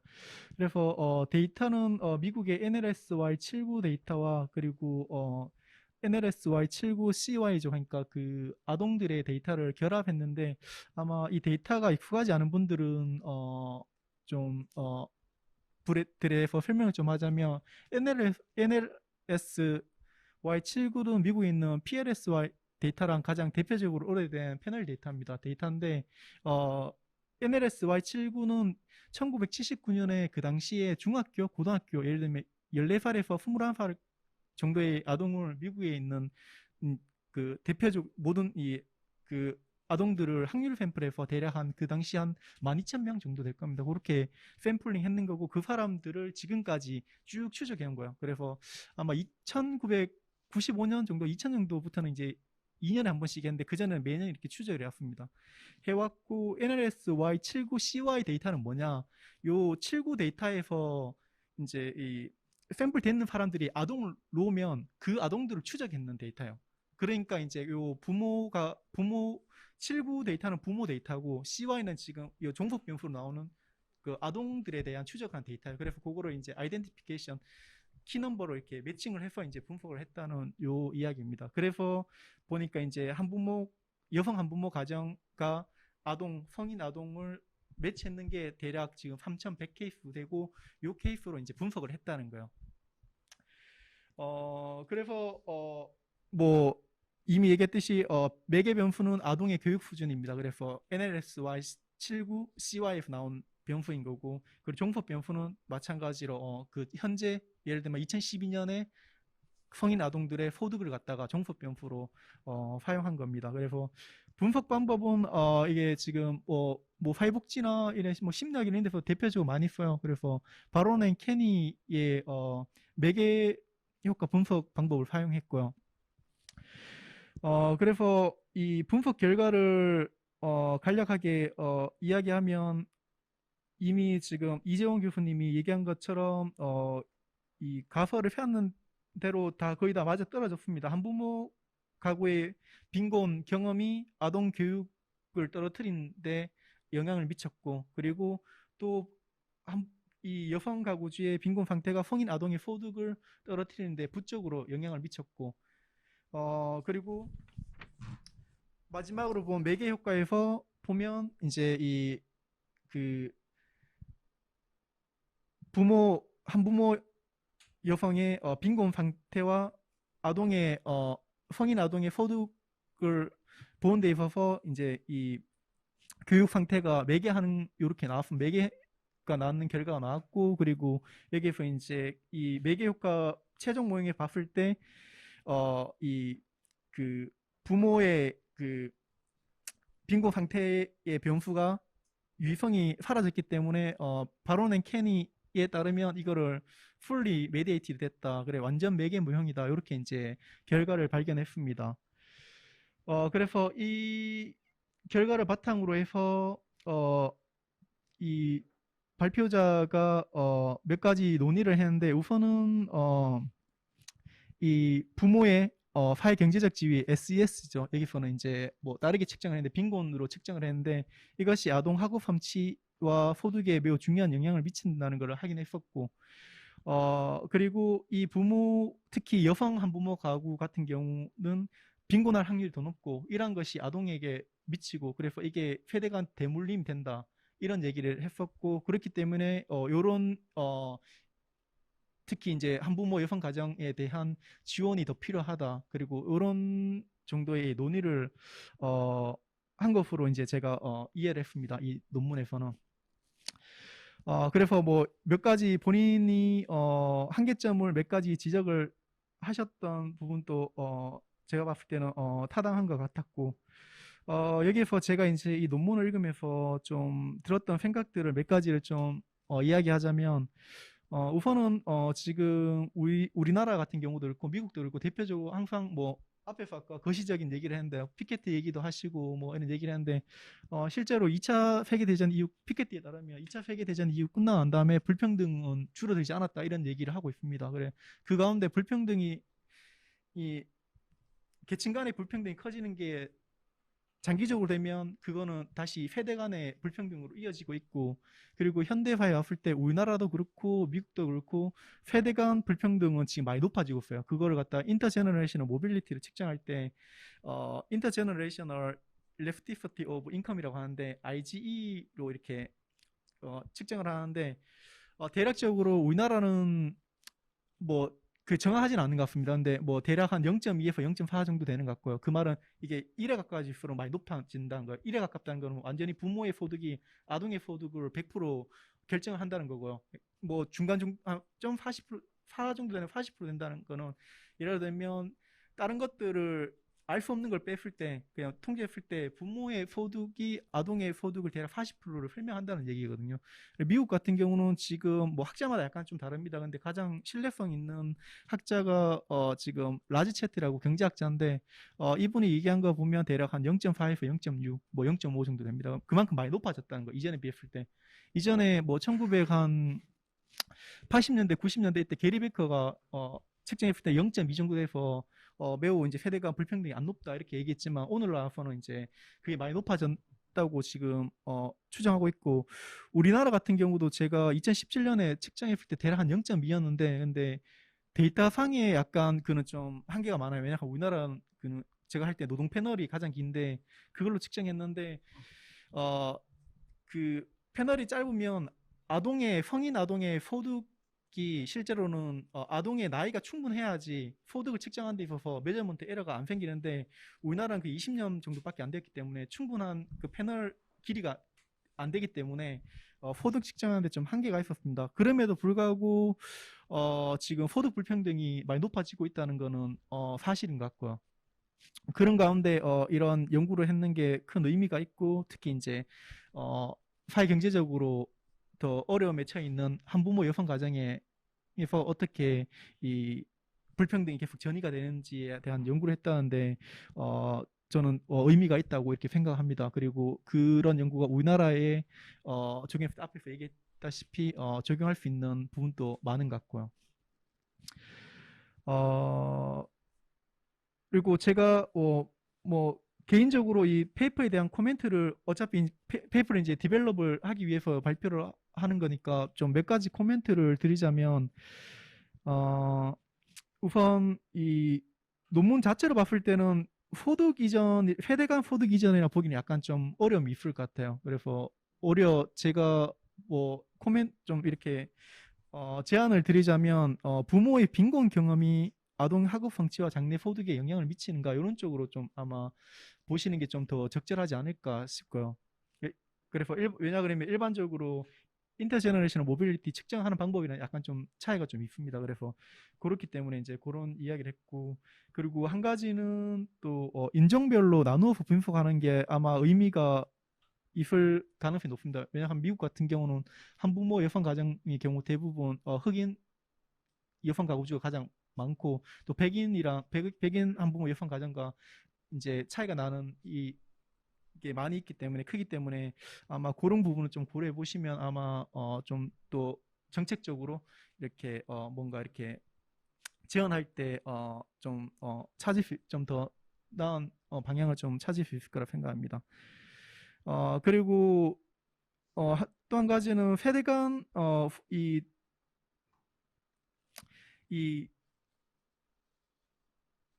가지고 있는 이 내용을 갖다가 이제 통계로 이렇게 구체화하는 데 있어서 약간의 몇 가지 제가 좀 한계점이 있다는 것을 좀 생각을 했었는데, 우선은 이 좀 중요한 변수들이 통제가 좀 안 되었는 것 같아요. 한 가지는 예를 들면 부모 직업 같은 경우는 매우 중요한 SES 중에 하나인 거고, 그리고 요즘 같은 경우는 이제 이전에는 가구 내에서 있는 베리에이션, 가구 내의 차이가 이제 다른 종속 변수에 미치는 영향에 대해서 연구가 너무 많이 돼 있어요. 교육에 미치는 것들, 소득에 미치는 거 많은데, 지금은 어느 정도로 많이, 지금은 어떻게 이제 이런 학문 분야가 바뀌고 있냐면, 지역에 따른 영향, 지역별로 어떤 카운티 레벨에서의 영향을 미치는 데 대한 연구가 많이 되고 있습니다. 그래서 라지 채트라든지 이런 사람들도 그 IRS 행정 데이터로 카운티 레벨에 영향을 미치는 것을 지금 연구를 많이 하고 있고요. 네이버후드 이펙트라 그러죠.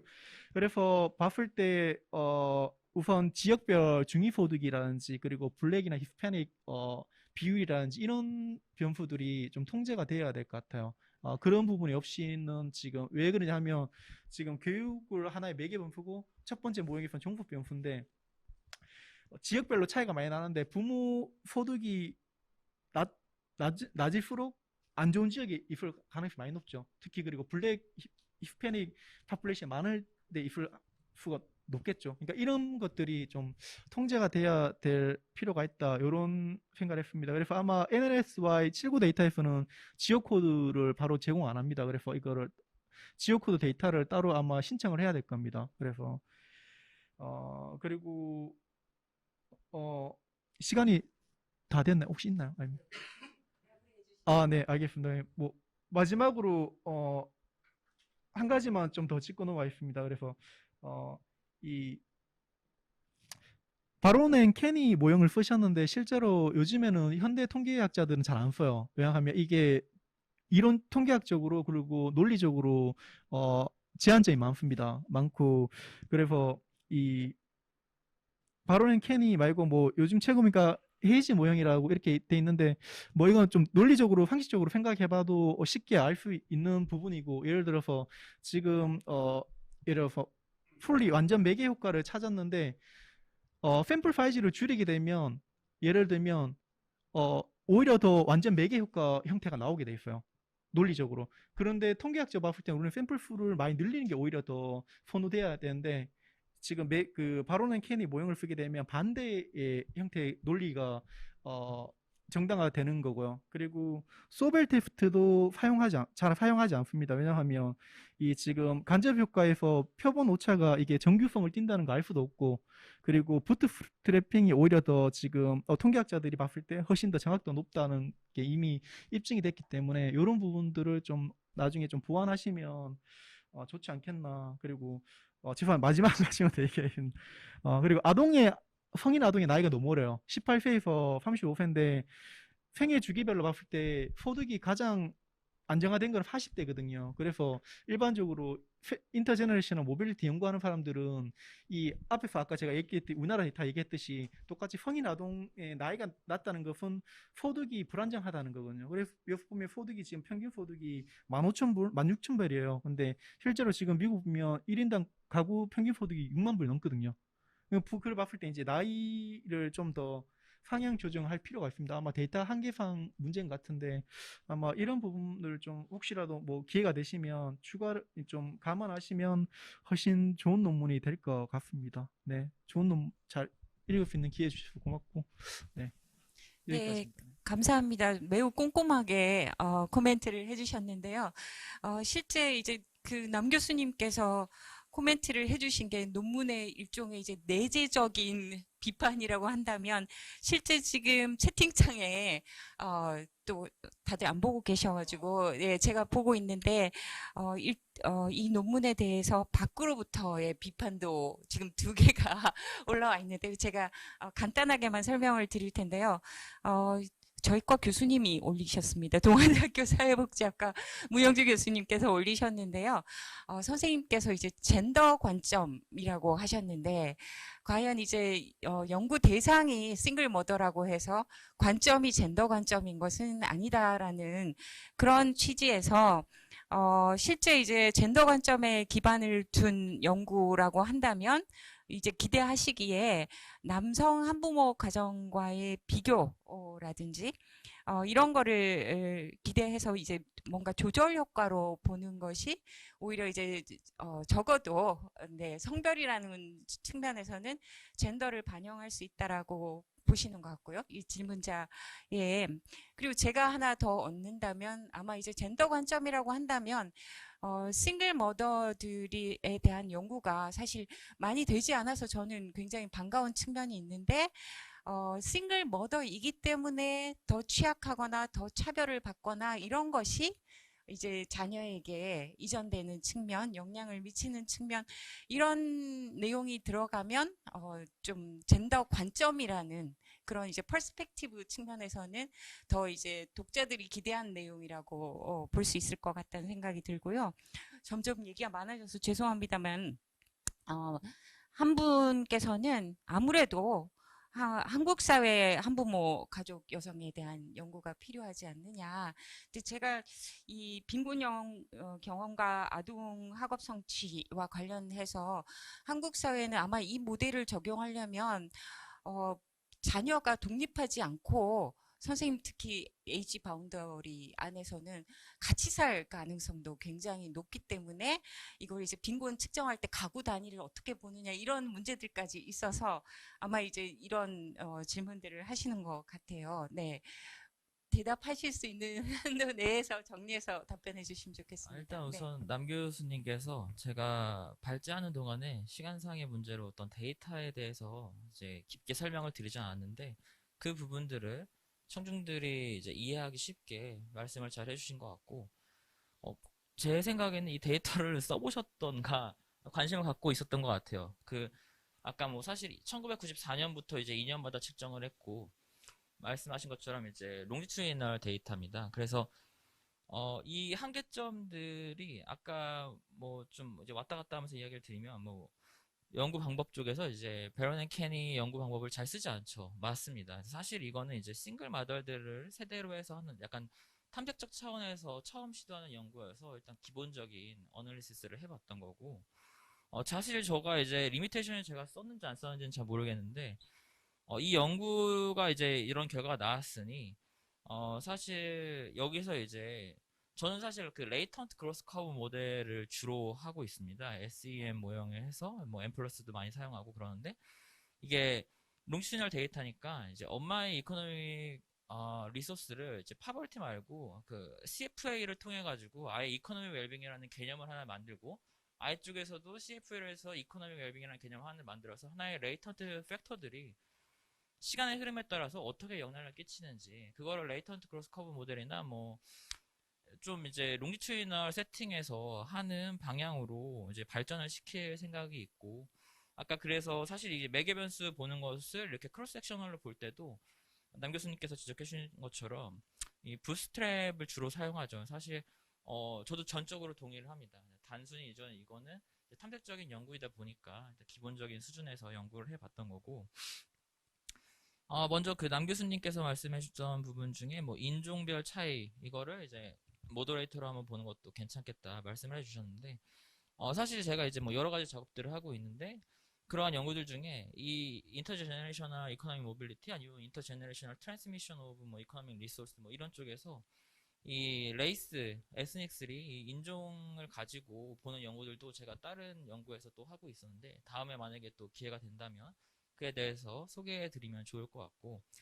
그 부모의 직업 뭐 중요한 통제 변수들이 좀 부족하다고 말씀 주셨는데 그거는 이 연구의 한계점인 것 같습니다. 아무래도 NLSY 7구에서 제공되고 있는 SES 그 소시오 이코노믹 스테이터스와 관련된 변수들이 좀 제한적이고 그 중에 사용할 수 있는 변수들이 좀 적다 보니까 부족했던 부분들이 있고 부모 직업 같은 경우에는 사실 이에 대한 변수는 없습니다. 그래서 그런 것들을 아마 나중에 추후에 새롭게 뭐 데이터가 가능하다면 이런 변수들을 넣어서 보는 것도 재밌을 것 같습니다. 그리고 지역별 영향 이런 것도 그 지오 코드나 뭐 이런 걸 제가 이제 따로 뭐 이제 신청을 해가지고 보면은 그것도 재밌을 것 같고, 단순히 여기서 현재 갖고 있는 변수들을 활용한다면 아마 제 기억으로 중부 아니요, 4개로 지역을 나눴습니다. 뭐 북부, 남부, 동부, 서부 이런 식으로. 그래서 각각의 그 지역에 따라서 어떠한 차이가 있는지 봐보는 것도 좀 의미가 있을 것 같고, 그리고 네. 그 젠더 관점은 사실 제가 발표를 하면서 좀 강조가 됐던 부분인데, 사실 이 논문에서는 젠더 퍼스펙티브는 다소 제가 말을 거의 안 했어요. 그래서 이런 부분들을 지적해 주셔서 저도 다음 연구할 때 많은 도움이 될 것 같고, 네, 이 정도로 일단 답변을 하도록 하겠습니다. 시간 제약 때문에 충분히 답변하실 수 있는 시간을 못 드려서 죄송하고요. 앞으로 또 더 발전된 연구가 있으면 저희가 또 네, 관심을 가지고 지켜보도록 하겠습니다. 네, 마지막 발표인데요. 한국 사회의 질에 대한 인식과 생활 만족입니다. 지금 국민 삶의 질, 사실 어제 통계청에서 이 세션을 하는 걸 보기도 했는데요. 삶의 질과 생활 만족, 행복 이런 거에 대한 관심이 굉장히 높아져서 저희 정책학회에서도 네, 이렇게 좋은 논문들이 관심을 가지고 좋은 논문들이 발표가 되고 있는 것 같습니다. 네, 최유석 선생님 발표 들어보도록 하겠습니다. 네.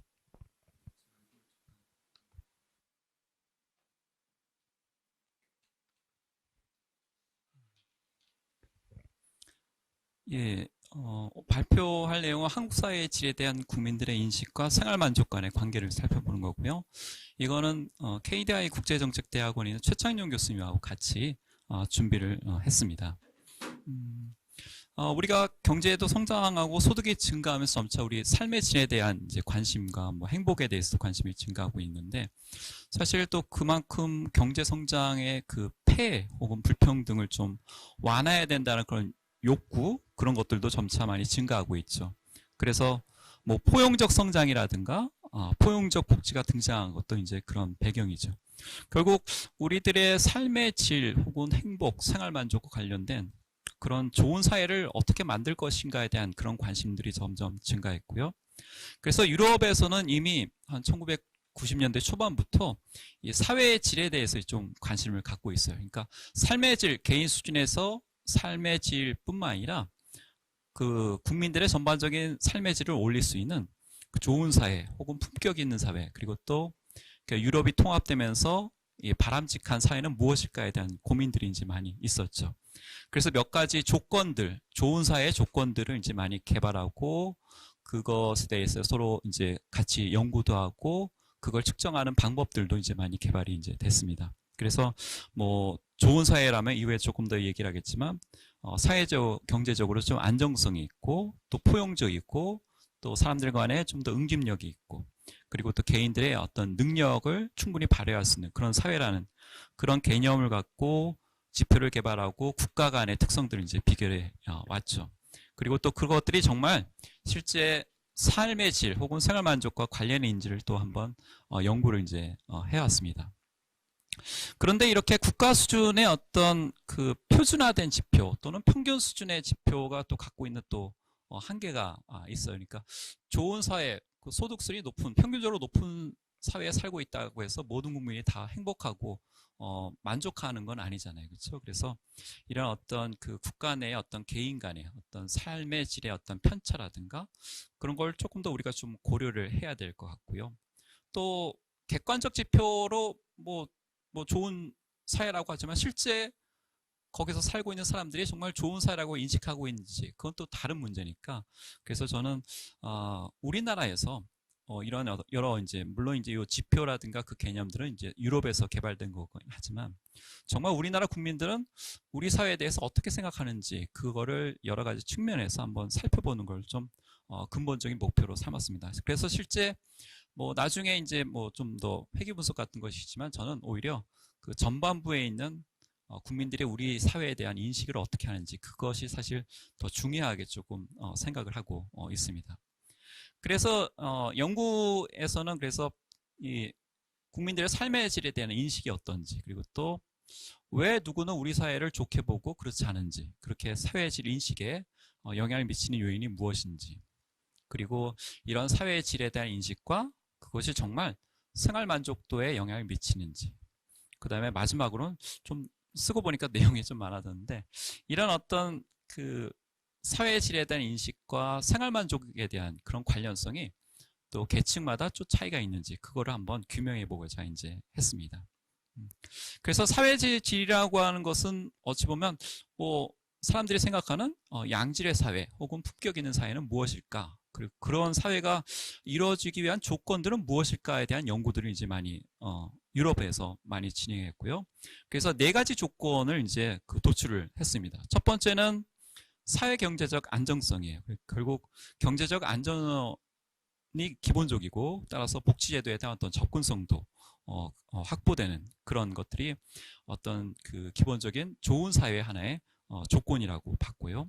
두 번째는 사회적 응집성을 들었습니다. 그러니까 그 사람들 간의 관계가 좀 더 긴밀해지고, 그리고 또 사람들의 어떤 생각이라든가 정체성이 어떤 공동의 어떤 가치관이라든가 규범에 같이 이제 기반해야 되고, 또 사람들 간의 또 제도의 어떤 신뢰가 높은 그런 사회가 좋은 사회로서 하나의 조건으로 나왔고요.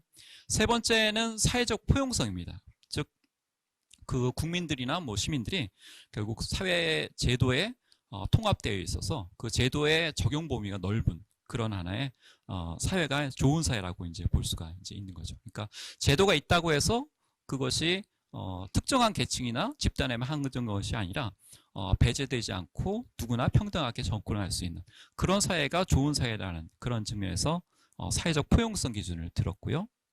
마지막으로는 사회적 역능성입니다. 역능성이라는 개념은 조금 번역하다 보니까 좀 쉽지 않은데, 사회복지적에서 오히려 역량 발휘라든가 뭐 역량 개발 뭐 그 정도가 좀 더 적합할 것 같은데, 이런 용어가 이미 또 많이 통용이 돼서 썼는데요. 결국 각 개인들이 자신의 능력을 발휘할 수 있는 조건이 얼마나 마련되어 있는지, 그런 것들이 또 마지막 조건이죠. 보다시피 이 4가지 조건 요인들은 뭐 선진 유럽 국가의 어떤 경험에 기반해서 이 개념이 도출되고 그 지표가 이제 개발이 된 거죠. 그래서 뭐 복지국가라든가 아니면 또 이 동질적인 인구로 구성된 아주 작은 나라들, 거기서 보이는 뭐 높은 사회적 신뢰, 뭐 그런 또는 포용성, 그런 거기 때문에 사실 우리 한국 사회에 좀 그대로 적용하기에는 조금 한계가 조금 있었어요. 그래서 제가 문항을 구성할 때는 좀 한국의 실정에 맞는 문항들을 조금 넣어서 개발을 했고요.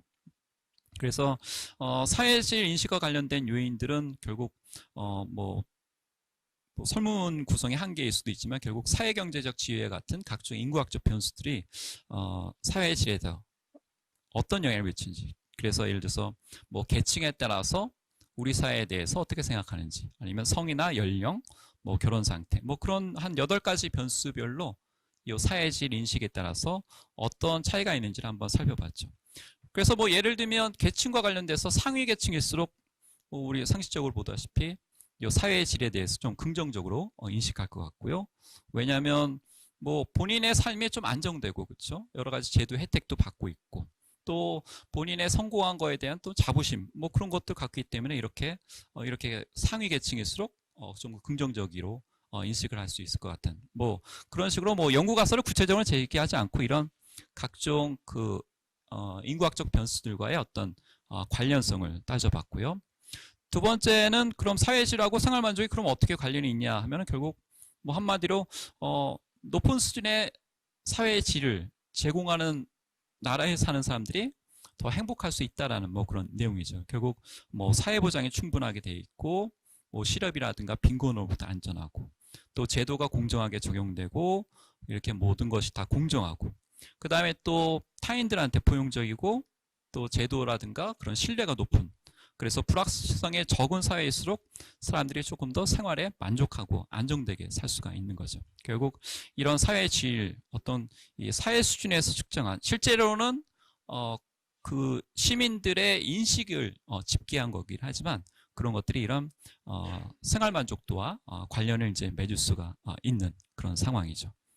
그래서 이제 결국 이런 어떤 또 사회 질과 생활 만족을 볼 때 또 이런 그 개인마다 자신의 사회 경제적 지위라든가 아니면 자신이 가질 수 있는 어떤 기회 구조의 어떤 위치가 또 개인 수준에서는 또 생활 만족도에 영향을 미치기도 하는 거죠.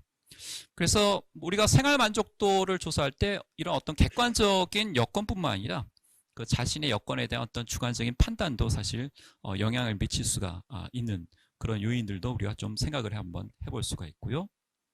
그 다음에 이제 계층별로 좀 요 사회질 인식과 생활 만족 간의 관련성에 좀 차이가 발생할 가능성이 있으니까 예를 들어서 상위 계층, 중간층, 하위 계층 이렇게 구분했을 때 그 관련성의 그 기울기가 조금 다를 수 있는 건데요. 저는 가설적으로 상위보다는 하위 계층일수록 조금 이 관련성의 강도가 더 높을 것이다라고 이제 가설을 세웠고요. 뭐 우리가 상식적으로 볼 때 이 구조의 영향을 모든 계층이 다 뭐 균등하게 받기보다는 하위 계층이 우리 사회의 문제라든가 그런 것을 더 심각하게 경험할 수 있기 때문이라고 볼 수가 이제 있는 거죠. 그래서 만약에 이제 우리 사회에서 조금 더 그 삶의 질과 관련된 사회의 질과 관련된 어떤 특성들이 조금 더 발전될 수 있다면 그것이 오히려 더 하위 계층한테 더 영향을 미칠 수 있고요. 아무튼 가설적으로는 상대적으로 하위 계층의 이런 어떤 그 사회의 질과 그 다음에 생활 만족 간의 어떤 관련성에서 더 긴밀한 관련성을 맺을 것이다 라는 식으로 가설을 좀 제시해 봤습니다. 그래서 이제 데이터는 뭐 2018년도에 조사한 자료예요. 그러니까 1000명을 조사했고요. 그래서 KDI 거기서 이제 조사를 해서 분석한 그런 내용입니다. 그래서 이제 앞부분 그 네 가지 조건 요인별로 우리 사회에 대한 국민들의 인식이 어떠한지를 먼저 한번 살펴보도록 할게요. 그래서 첫 번째 사회적 안전성과 관련된 내용인데요. 그래서 제가 조금 진하게 한 것이 좀 더 많은 비율을 차지하는 쪽이에요. 그래서 요 안전성과 관련해서 한 7가지 정도 질문을 봤는데요. 그래서 한마디로 말하면 좀 더 여전히 우리 사회는 안전하지 않다라는 의견들이 조금 더 많이 있어요. 그러니까 재난과 사고라든가 뭐 북한으로 볼 때는 군사적 위협, 그 다음에 또 빈곤 위험, 또 실업에 대한 안정장치 문제 그런 것을 볼 때 다 동의하지 않는 그쪽의 비율이 상대적으로 더 동의하는 비율보다 높게 나타났고요. 또 이 사업에 실패하면 재개하기 어렵다라든가 우리나라 국민들은 좀 불안한 삶을 살고 있다. 또 생존 경쟁에 시달린다. 거기에 대해서 이 동의하는 비율이 이제 높게 나온 거죠. 그래서 나중에 조금 더 얘기하지만 이렇게 이미 경제가 많이 성장이 됐지만 여전히 사람들은 좀 불안하고 경쟁에 시달리는 그런 상황에 처해 있다라고 볼 수가 있고요. 다음으로 이제 사회적 포용성을 주로 사회보장이라든가 사회통합 측면에서 조금 살펴봤습니다. 그래서 우리나라 복지제도가 얼마나 충실한가에 대해서 상대적으로 동의하는 비율이 좀 높고요. 물론 보통이다가 제일 모든 문항에서 제일 가장 많이 나오긴 했지만 그런 측면들이 있고 한편 그 중에서 보건 서비스에 대해서는 상대적으로 동의하는 비율이 조금 더 높게 나와 있어요. 그래서 반면에 그 사회적 약자라든가 이민자에 대한 포용성은 동의하지 않는 비율 쪽이 좀 더 높게 그렇게 나와 있죠. 그리고 또 정부의 어떤 사회 통합 노력이라든가 국민인권 보호 노력에 대해서는 조금 상대적으로 좀 동의하는 쪽에 나와 있는 그런 내용이고요. 그래서 여전히 우리나라에서는 이런 이민자라든가 사회적 약자에 대한 좀 포용성을 좀 떨어지고 반면에 점차 보편적 복지가 구현되면서 복지제도의 어떤 충분성이라든가 포괄성에 대해서는 상대적으로 동의하는 입장이 높게 그렇게 나와 있습니다. 그 세 번째는 이 사회적 응집성에 대한 조사인데요. 그 사회적 신뢰라든가 제도에 대한 신뢰라든가 공정성에 대한 인식을 보면은 투명성에 대해서 좀 부정적인 인식이 높고 우리 사회는 신뢰 사회냐에 대한 질문에 대해서도 거기에 대해서 좀 여전히 좀 부정적인 인식이 많고요. 다음에 뭐 공정 경쟁을 통해서 뭐 좋은 일자리를 얻을 수 있느냐, 거기에 대해서 좀 부정적이고, 또 세금 부과라든가 납부에 대해서도 좀 부정적인 인식이 상대적으로 더 높게 나와 있습니다. 그리고 또 자원 배분이 세대 간에 공정하냐에 대해서도 부정적이고, 결론적으로 뭐 공정사회냐라고 물어봤을 때 거기에 대해서도 부정적인 인식을 좀 많이 하고 있죠. 그래서 뭐 여전히 불투명하고 불신, 뭐 불공정 사회라고 볼 수가 있는데요. 하지만 여기는 조금 우리 국민들의 어떤 기대 수준이 높아진 것도 조금 작용할 거다라고 생각이 조금 들어요. 그러니까 과거의 기준에 비해서 사실 일 처리가 좀 더 투명해졌을 가능성이 높지만, 하지만 여전히 기대 수준이 높기 때문에 이런 결과가 있었을 것 같다는 생각도 조금 들었습니다. 마지막으로 사회적 역능성, 얼마나 개인의 능력을 발휘할 수 있도록 그렇게 조건이 마련되었냐 하는 점에 대해서는 그 첫 번째, 중요한 의사결정 참여에 대해서는 그래도 좀 긍정적인 비율이 좀 높았고요. 하지만 지역 의사결정에 대해서는 상대적으로 조금 낮게 그렇게 나와 있었고, 그 다음에 민주주의적인 의사결정이라든가 또 자신의 능력을 충분히 발휘할 수 있냐에 대해서는 그 동의하고 반대하는 의견이 거의 이제 팽팽하게 맞서는 걸로 이제 나타났습니다. 그 의사결정에 참여를 할 수 있지만 여전히 우리 개인의 능력을 좀 충분히 발휘하는 데는 우리 사회가 아직 제약이 있다라고 나온 것이 이 결론이라고 볼 수가 있습니다. 그래서 이제 두 번째는 그 사회질 관련 요인을 이제 회귀 분석을 통해서 살펴본 내용이고요. 그래서 뭐 보시다시피 뭐 부호가 뭐 플러스 마이너스 이렇게 뭐 다채롭게 나와 있는데, 간단하게만 이제 언급하고 넘어가면, 첫 번째 그 사회적 경제적 안정성과 관련돼서는 그 누가 조금 더 긍정적으로 보는지 그렇지 않은지를 조금 살펴보면요, 경제 활동을 할수록 또 사회 경제적 안정성에 대해서 좀 부정적으로 인식을 하고 있고요. 아마 실제 경제 활동에 참여하면서 여러 가지 안전사고라든가 그런 것을 경험하게 될 수도 있고요. 그 다음에 계층은 우리가 예상한 대로 하위 계층일수록 안전성을 낮게, 그 다음에 상위층일수록 중간층에 비해서 높게 그렇게 인식을 하고 있고요. 정치 성향의 경우에도 좀 관련을 맺었어요. 보수적일수록 우리 사회 경제적 안전성을 좀 낮게 평가하고 있는데요. 이 이유는 요 지표와 관련돼서 지금 요 지표는 결국 제가 설명을 빼뜨렸는데, 그 무당을 요인 분석해서 요인 점수를 이제 그 종속 변수로 넣어서 한 내용들인데요. 그 보수적일수록 그 앞서 봤던 그 북한으로부터의 이제 군사적 위험이라든가 아니면 재난이라든가 안전, 그런 것들을 조금 더 부정적으로 보는 그런 시각이 있기 때문에 좀 이런 결과가 나온 거라고 좀 생각이 들고요. 두 번째, 사회적 포용성 지표와 관련돼서 대졸인 사람들이 중졸이에 비해서 또 오히려 더 포용성에 대해서 낮게 평가를 하고 있고요. 계층은 뭐 상위층일수록 사회적 포용성의 정도를 높게 평가하고 있고, 또 진보적일수록 우리 사회의 포용성을 좀 높게 이렇게 평가하는 그런 경향들을 좀 보여주고 있습니다. 요거는 저도 조금 의외인데, 제 생각에는 진보적일수록 그 문재인 정부에 대해서 조금 더 뭐랄까 좀 더 친화적인 성향이 있고, 그래서 문재인 정부에서 얘기하는 각종 포용성 정책에 대해서 좀 찬성하기 때문에 이런 결과가 나오지 않았나 하는 생각이 들었고요. 세 번째, 이 사회적 응집성, 뭐 신뢰라든가 공정성 관련된 내용들은 60대에 비해서 다른 연령대가 모두 좀 더 낮게 평가를 하고 있고요. 그 다음에 이제 학력별로 보더라도 대졸이라든가 뭐 대학원 졸인 집단이 중졸 이하에 비해서 더 응집성을 낮게 평가를 하고 있습니다. 그러니까 이 응집성에서는 들어와 있던 그 항목들이 이 공정성이라든가 뭐 사회적 신뢰라고 하는 그 내용들이었는데, 여기에 대해서 무척 상대적으로 이제 좀 더 우리 사회가 여전히 공정하지 못하고 신뢰가 부족하다라고 이제 인식을 하는 그런 거죠. 그 다음에 고용 형태와 관련돼서는 정규직이 조금 더 응집성에 대해서는 좀 긍정적으로 평가를 했고요. 그 다음에 하위 계층일수록 예상대로 응집성에 대해서 낮게. 그 다음에 정치 성향이 중도에 비해서 진보하고 보수 모두 이것을 좀 낮게 평가를 하고 있습니다. 마지막으로 사회적 역능성의 경우에는 20대가 그 점수가 60대에 비해서 되게 높게 나타나죠. 그러니까 뭐 이건 우리 생각하듯이 되게 20대일수록 좀 자신의 삶에 대해서 자신감이라든가 그런 것들이 있기 때문에 이렇게 높은 그 결과를 보여준 거고요. 그 다음에 계층 관련돼서는 이렇게 역능성에 대해서 하위 계층이 부정적으로 보여주는 거죠. 그래서 결론적으로 말씀드리면 전반적으로 이 계층 변수가 조금 이 사회질에 대한 인식과 상당한 관련성을 맺고 있다라고 볼 수가 있고요.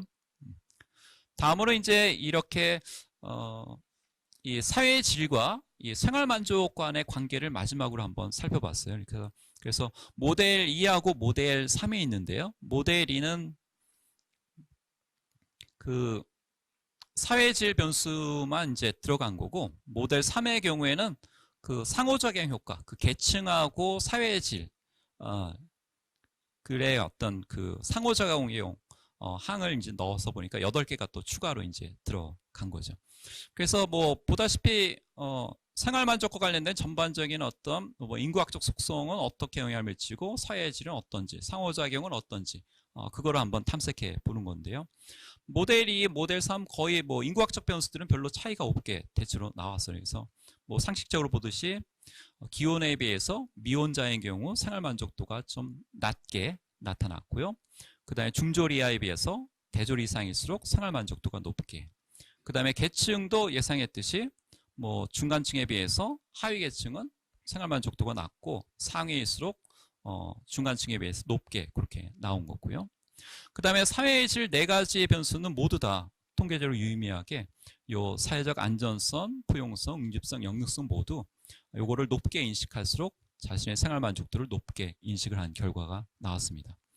다음으로 이제 계층마다 이런 사회의 질 인식과 그 다음에 생활만족 간의 관계가 차이가 있을까를 봤더니만 응집성하고 역능성이 좀 관련을 맺게 나와 있는 결론이 있어요. 즉 요거를 좀 해석하면 응집성과 관련돼서 그 사회적 응집성과 생활만족도의 관계가 하위 계층일수록 중간층에 비해서 더 높게 그 회귀계수값을 더 혹은 이 기울기를 더 높게 이제 인식하고 있다라고 볼 수가 이제 있는 거죠. 그 다음에 또 역능성도 마찬가지로 역능성하고 사회질 간의 관계가 하위 계층에서는 더 높게, 중간층에 비해서 더 높게 나온 거고요. 반면에 상위 계층의 경우에는 관련성이 없는 걸로 이렇게 나왔습니다. 그래서 결론적으로 이제 논의를 조금 말씀드리면요. 전반적으로 우리 사회의 질에 대해서 상대적으로 좀 낮은 평가가 있고요. 그것은 결국 우리 사회의 어떤 좀 과한 어떤 경쟁이라든가 불안한 삶이 이런 낮은 사회적 안정성을 보여주고 있고요. 또 여전히 응집성 측면에서 우리 사회가 좀 공정성에 대해서 여전히 불만이 있고 또 신뢰도가 높은 그런 모습도 보이고 있고요. 그 다음에 사회적 역능성의 측면에서도 본인의 학업이라든가 뭐 역량이 있지만 그거를 발휘하기에는 좀 제약이 있는 그런 여건의 제약이 또 낮은 어떤 역능성을 보여준 거라고 이제 볼 수가 있습니다. 결국 이런 어떤 4가지 조건 혹은 영역에서의 어떤 사회의 질의 어떤 개선이 결국 우리 생활 만족에 영향을 미칠 거라고 볼 수가 있고요. 다음에 이제 또 상호작용 효과에서 봤던 아주 흥미로운 결과들은 결국 뭐였냐면 이런 어떤 그거를 조금 더 해석을 하자면 사회적 응집성, 우리 사회의 신뢰라든가 공정성, 그 다음에 또 우리 사회의 어떤 의사결정 참여와 관련된 어떤 사회 구조의 어떤 실질적인 개선을 하면 그것이 하위층한테 상대적으로 더 큰 혜택을 줄 수 있다라는 것이 이 연구에서 보여주는 하나의 결론인 거죠. 그러니까 우리가 그냥 추상적으로 사회를 더 낫게 하면은 모두가 다 좋을 거다라고 얘기를 하지만 실제 그것이 더 큰 혜택을 보여주는 것은 또 하위 계층이고요.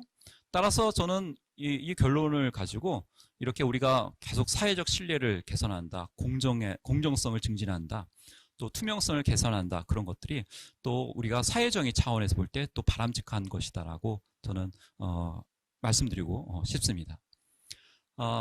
또 조금 더 추가적으로 얘기하면 요 좀 더 요 내용과 관련돼서 우리가 그 마지막 내용들은 별로 내용이 없으면 결국 이렇게 사회의 질을 개선하는 것이 과연 또 거기서 끝나야 되냐 하는 좀 그런 내용인데요. 결국 이런 어떤 포용성이 그냥 제도만으로 해석하기보다는 조금 더 우리가 실제 사람들이 갖고 있는 태도라든가 아니면 포용적인 심성을 갖도록 조금 더 다채로운 어떤 정책을 개발하고 연계할 필요가 있다. 뭐 그런 얘기를 마지막으로 드리고 싶습니다. 감사합니다. 예.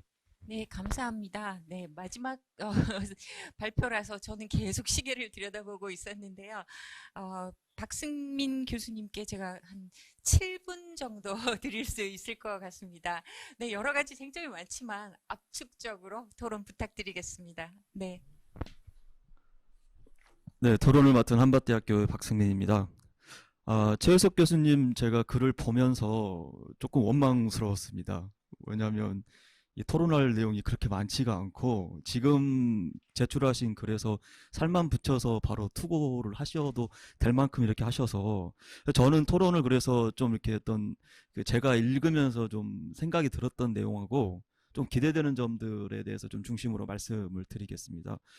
우선 이 연구는 이제 4가지 질문을 먼저 던지시면서 이제 변수를 이제 성별, 연령 다양하게 제시를 하셨었는데요. 그 독립 변수들이 이제 4가지 이 사회의 질 영역에 어떻게 관계를 맺는지 전체적인 논문의 구조는 그런데 저는 이제 보면서 물론 이제 데이터에 한계가 있었을 수도 있겠지만 이제 지역 변수가 혹시 있었으면 그것도 같이 넣었으면 어떤 지역별로 어떤 차이가 나지 않았을까라는 생각이 조금 들었습니다. 제가 특히 재밌게 봤던 부분들은 이제 연구 결과 중에서 영역별로 좀 보면은 이 사회 경제적 안정성 인식 부분에서 이제 빈곤 위험으로부터 이제 안전하지 않다고 응답한 비율이 우리나라에서 45%가 넘는데, 그래서 우리나라가 지금 과거보다는 사실 경제적으로 많이 나아진 거는 사실인데요. 여전히 아직 갈 길이 멀다는 것을 느꼈고, 또 실업에 대해서 안전장치가 부재한 게 58%, 특히 생존 경쟁에 시달린다는 응답률이 78%까지 나오는 걸 보면서 우리나라 사회 아직 경쟁이 너무 치열하다 보면서 좀 씁쓸했습니다. 사회적 포용성 파트 부분에서 이제 건강한 생활을 위한 보건의료 서비스 제공에 대해서는 47%가 동의한다고 나왔는데, 저는 오히려 이 부분이 물론 상대적으로 다른 변수보다는 비율이 높았지만 저는 이제 개인적으로 이 부분이 아직 더 부족하다고 생각하고요. 이 세계 의료 시스템들을 이제 유형을 나눠보면 이제 4가지로 나뉘지 않습니까?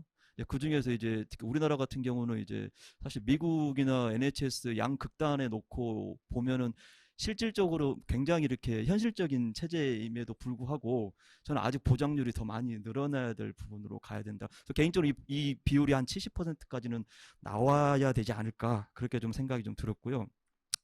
응집선 부분에서는 이제 일처리가 투명하지 않다고 하는 비율이 53%, 신뢰 사회가 아니라고 응답한 비율이 44%가 되고, 또 공정 경쟁을 통한 일자리 획득이 아직 부정적이지 41%가 되는 걸 보면서 우리나라가 이제 경제적으로 많이 나아졌지만 아직 사회 시스템은 여전히 멀었다.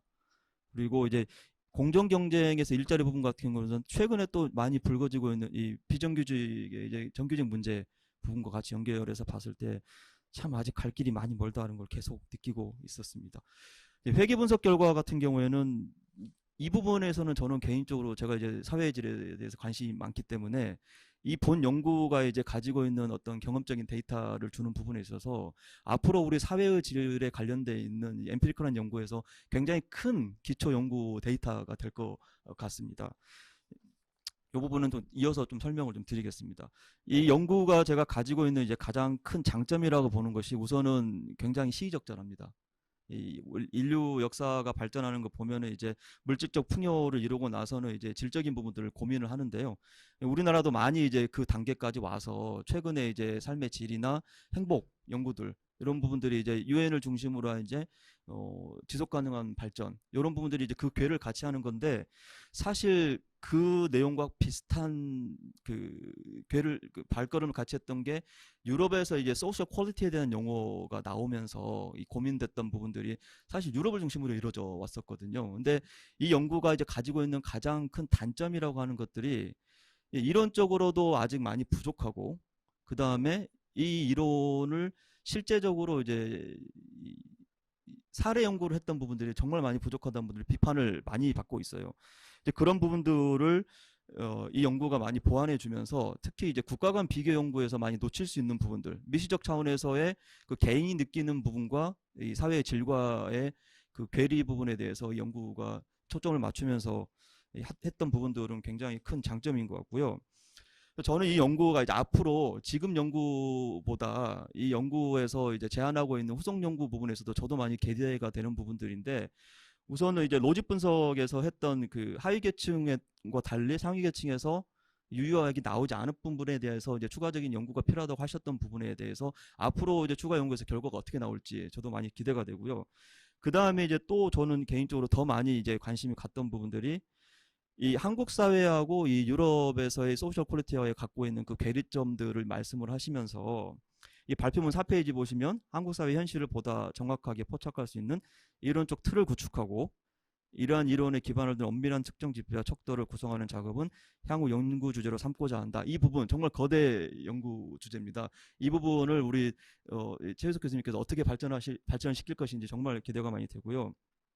그 다음에 또 하나 제가 이 아티클에서 저도 이제 그 무릎을 쳤던 부분들이, 사실 소셜 퀄리티를 주창하는 분들이 내세우는 이 프레임의 가장 큰 장점은 뭐라고 얘기를 하냐면, 기존의 자본주의 체제의 문제점들을 단순히 수정하는 것이 아니라 이 패러다임을 통해서 새로운 사회 시스템을 구축할 수 있는 패러다임, 그래서 기존의 자본주의를 트랜스폼 하겠다, 그 논리를 제공할 수 있는 틀이라고 얘기를 합니다. 그러면서 제시를 했던 이 4가지 영역들의 내용을 보면 사실 상충이 돼요. 이 모순이 되는데, 이 4가지 구체적인 그 항목들의 어떤 경험적 연구들이 나오게 되면 이게 그 사회적 질에 관련돼 있는 어떤 정책적인 기여점들은 나올 수는 있겠지만 그 4가지 자체가 상충되고 있는 부분이 있어서 이 패러다임이 가지고 있는 내재적인 어떤 상충성, 논리적인 한계 부분들, 이런 부분들에 대해서는 앞으로 논의가 많이 필요한데, 이 연구가 그 출발점이 될 수 있는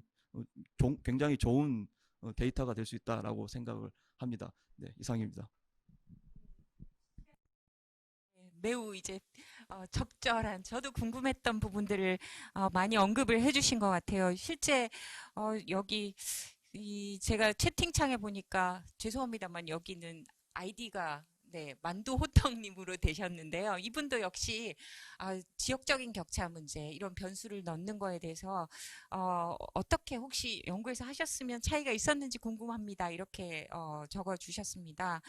실제 이제 제가 어제 봤던 연구를 자꾸 말씀드리게 되는데요. 어제는 삶의 질, 국민 삶의 질 연구 논문에서는 실제 이 요즘 얘기하는 다중격차라는 거 있지 않습니까? 이 선생님 논문에도 신뢰나 공정성 부분에 우리 사회가 얼마나 공정한가에 대한 평가가 들어가 있지만, 정규직이나 성별이나 뭐 세대에 대해서 우리 사회가 얼마나 격차가 있느냐, 불평등하냐, 이런 문항들이 들어가면 실제 이제 공정한가 아닌가 보다 상대적인 거리, 차별과 불평등이라는 그런 컨셉이 더 많이 반영이 되지 않겠느냐. 그래서 그걸 문항으로 포함시켜서 이제 해피니스 측정을 하신 분들도 있었던 것 같아요.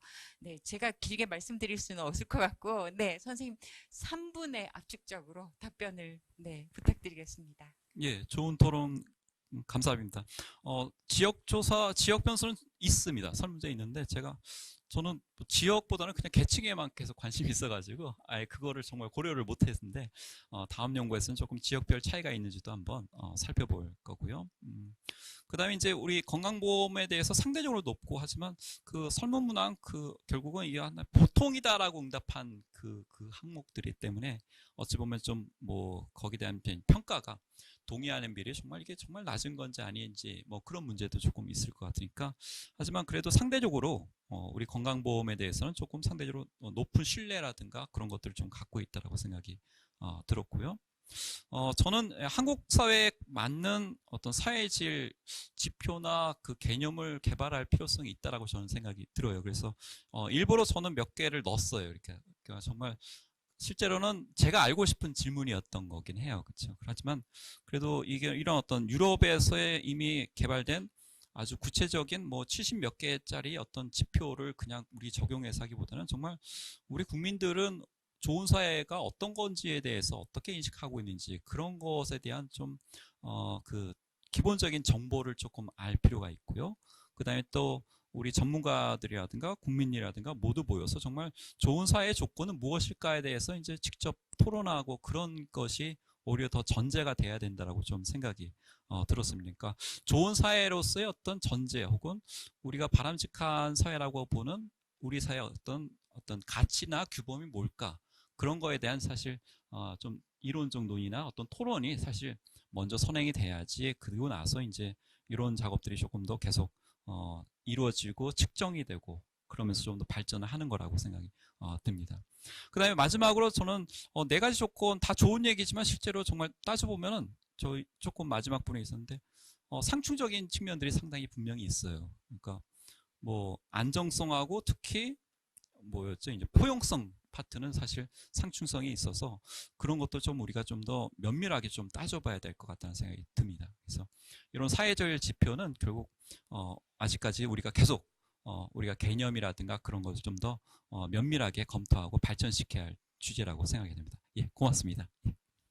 네, 감사합니다. 늘 끝날 때가 되면 아쉬운 마음이 깊게 드는데요. 오늘 저희 세션이 민주주의, 불평등, 사회의 질이라는 정말 이제 큰 타이틀을 가지고 있는데요. 앞으로도 사회복지 정책학회의 영원한 화두가 될 그런 타이틀이라는 생각이 들었습니다. 저희가 이제 이 코로나 상황 때문에 새로운 방법들을 적용을 해서 네, 지금 디지털로 참여하시는 분이 저희가 한 15분에서 20명 정도 늘 계셨던 것 같아요. 저희가 이제 사회적 거리두기, 뭐 생활 속의 거리두기 하지만 오늘 이 논의를 통해서 지성과 학문적인 거리는 훨씬 더 좁혀졌던 것 같습니다. 발표와 토론에 참여해 주신 선생님들 그리고 또 긴 시간 이 인터넷으로 참여해 주신 선생님들 모두 감사드리고요. 다음 이 학회를 후속 연구를 기대하고 다음 학회 때 또 더 발전된 모습으로 찾아뵙도록 하겠습니다. 수고 많으셨습니다. 네, 감사합니다. 네, 마치겠습니다.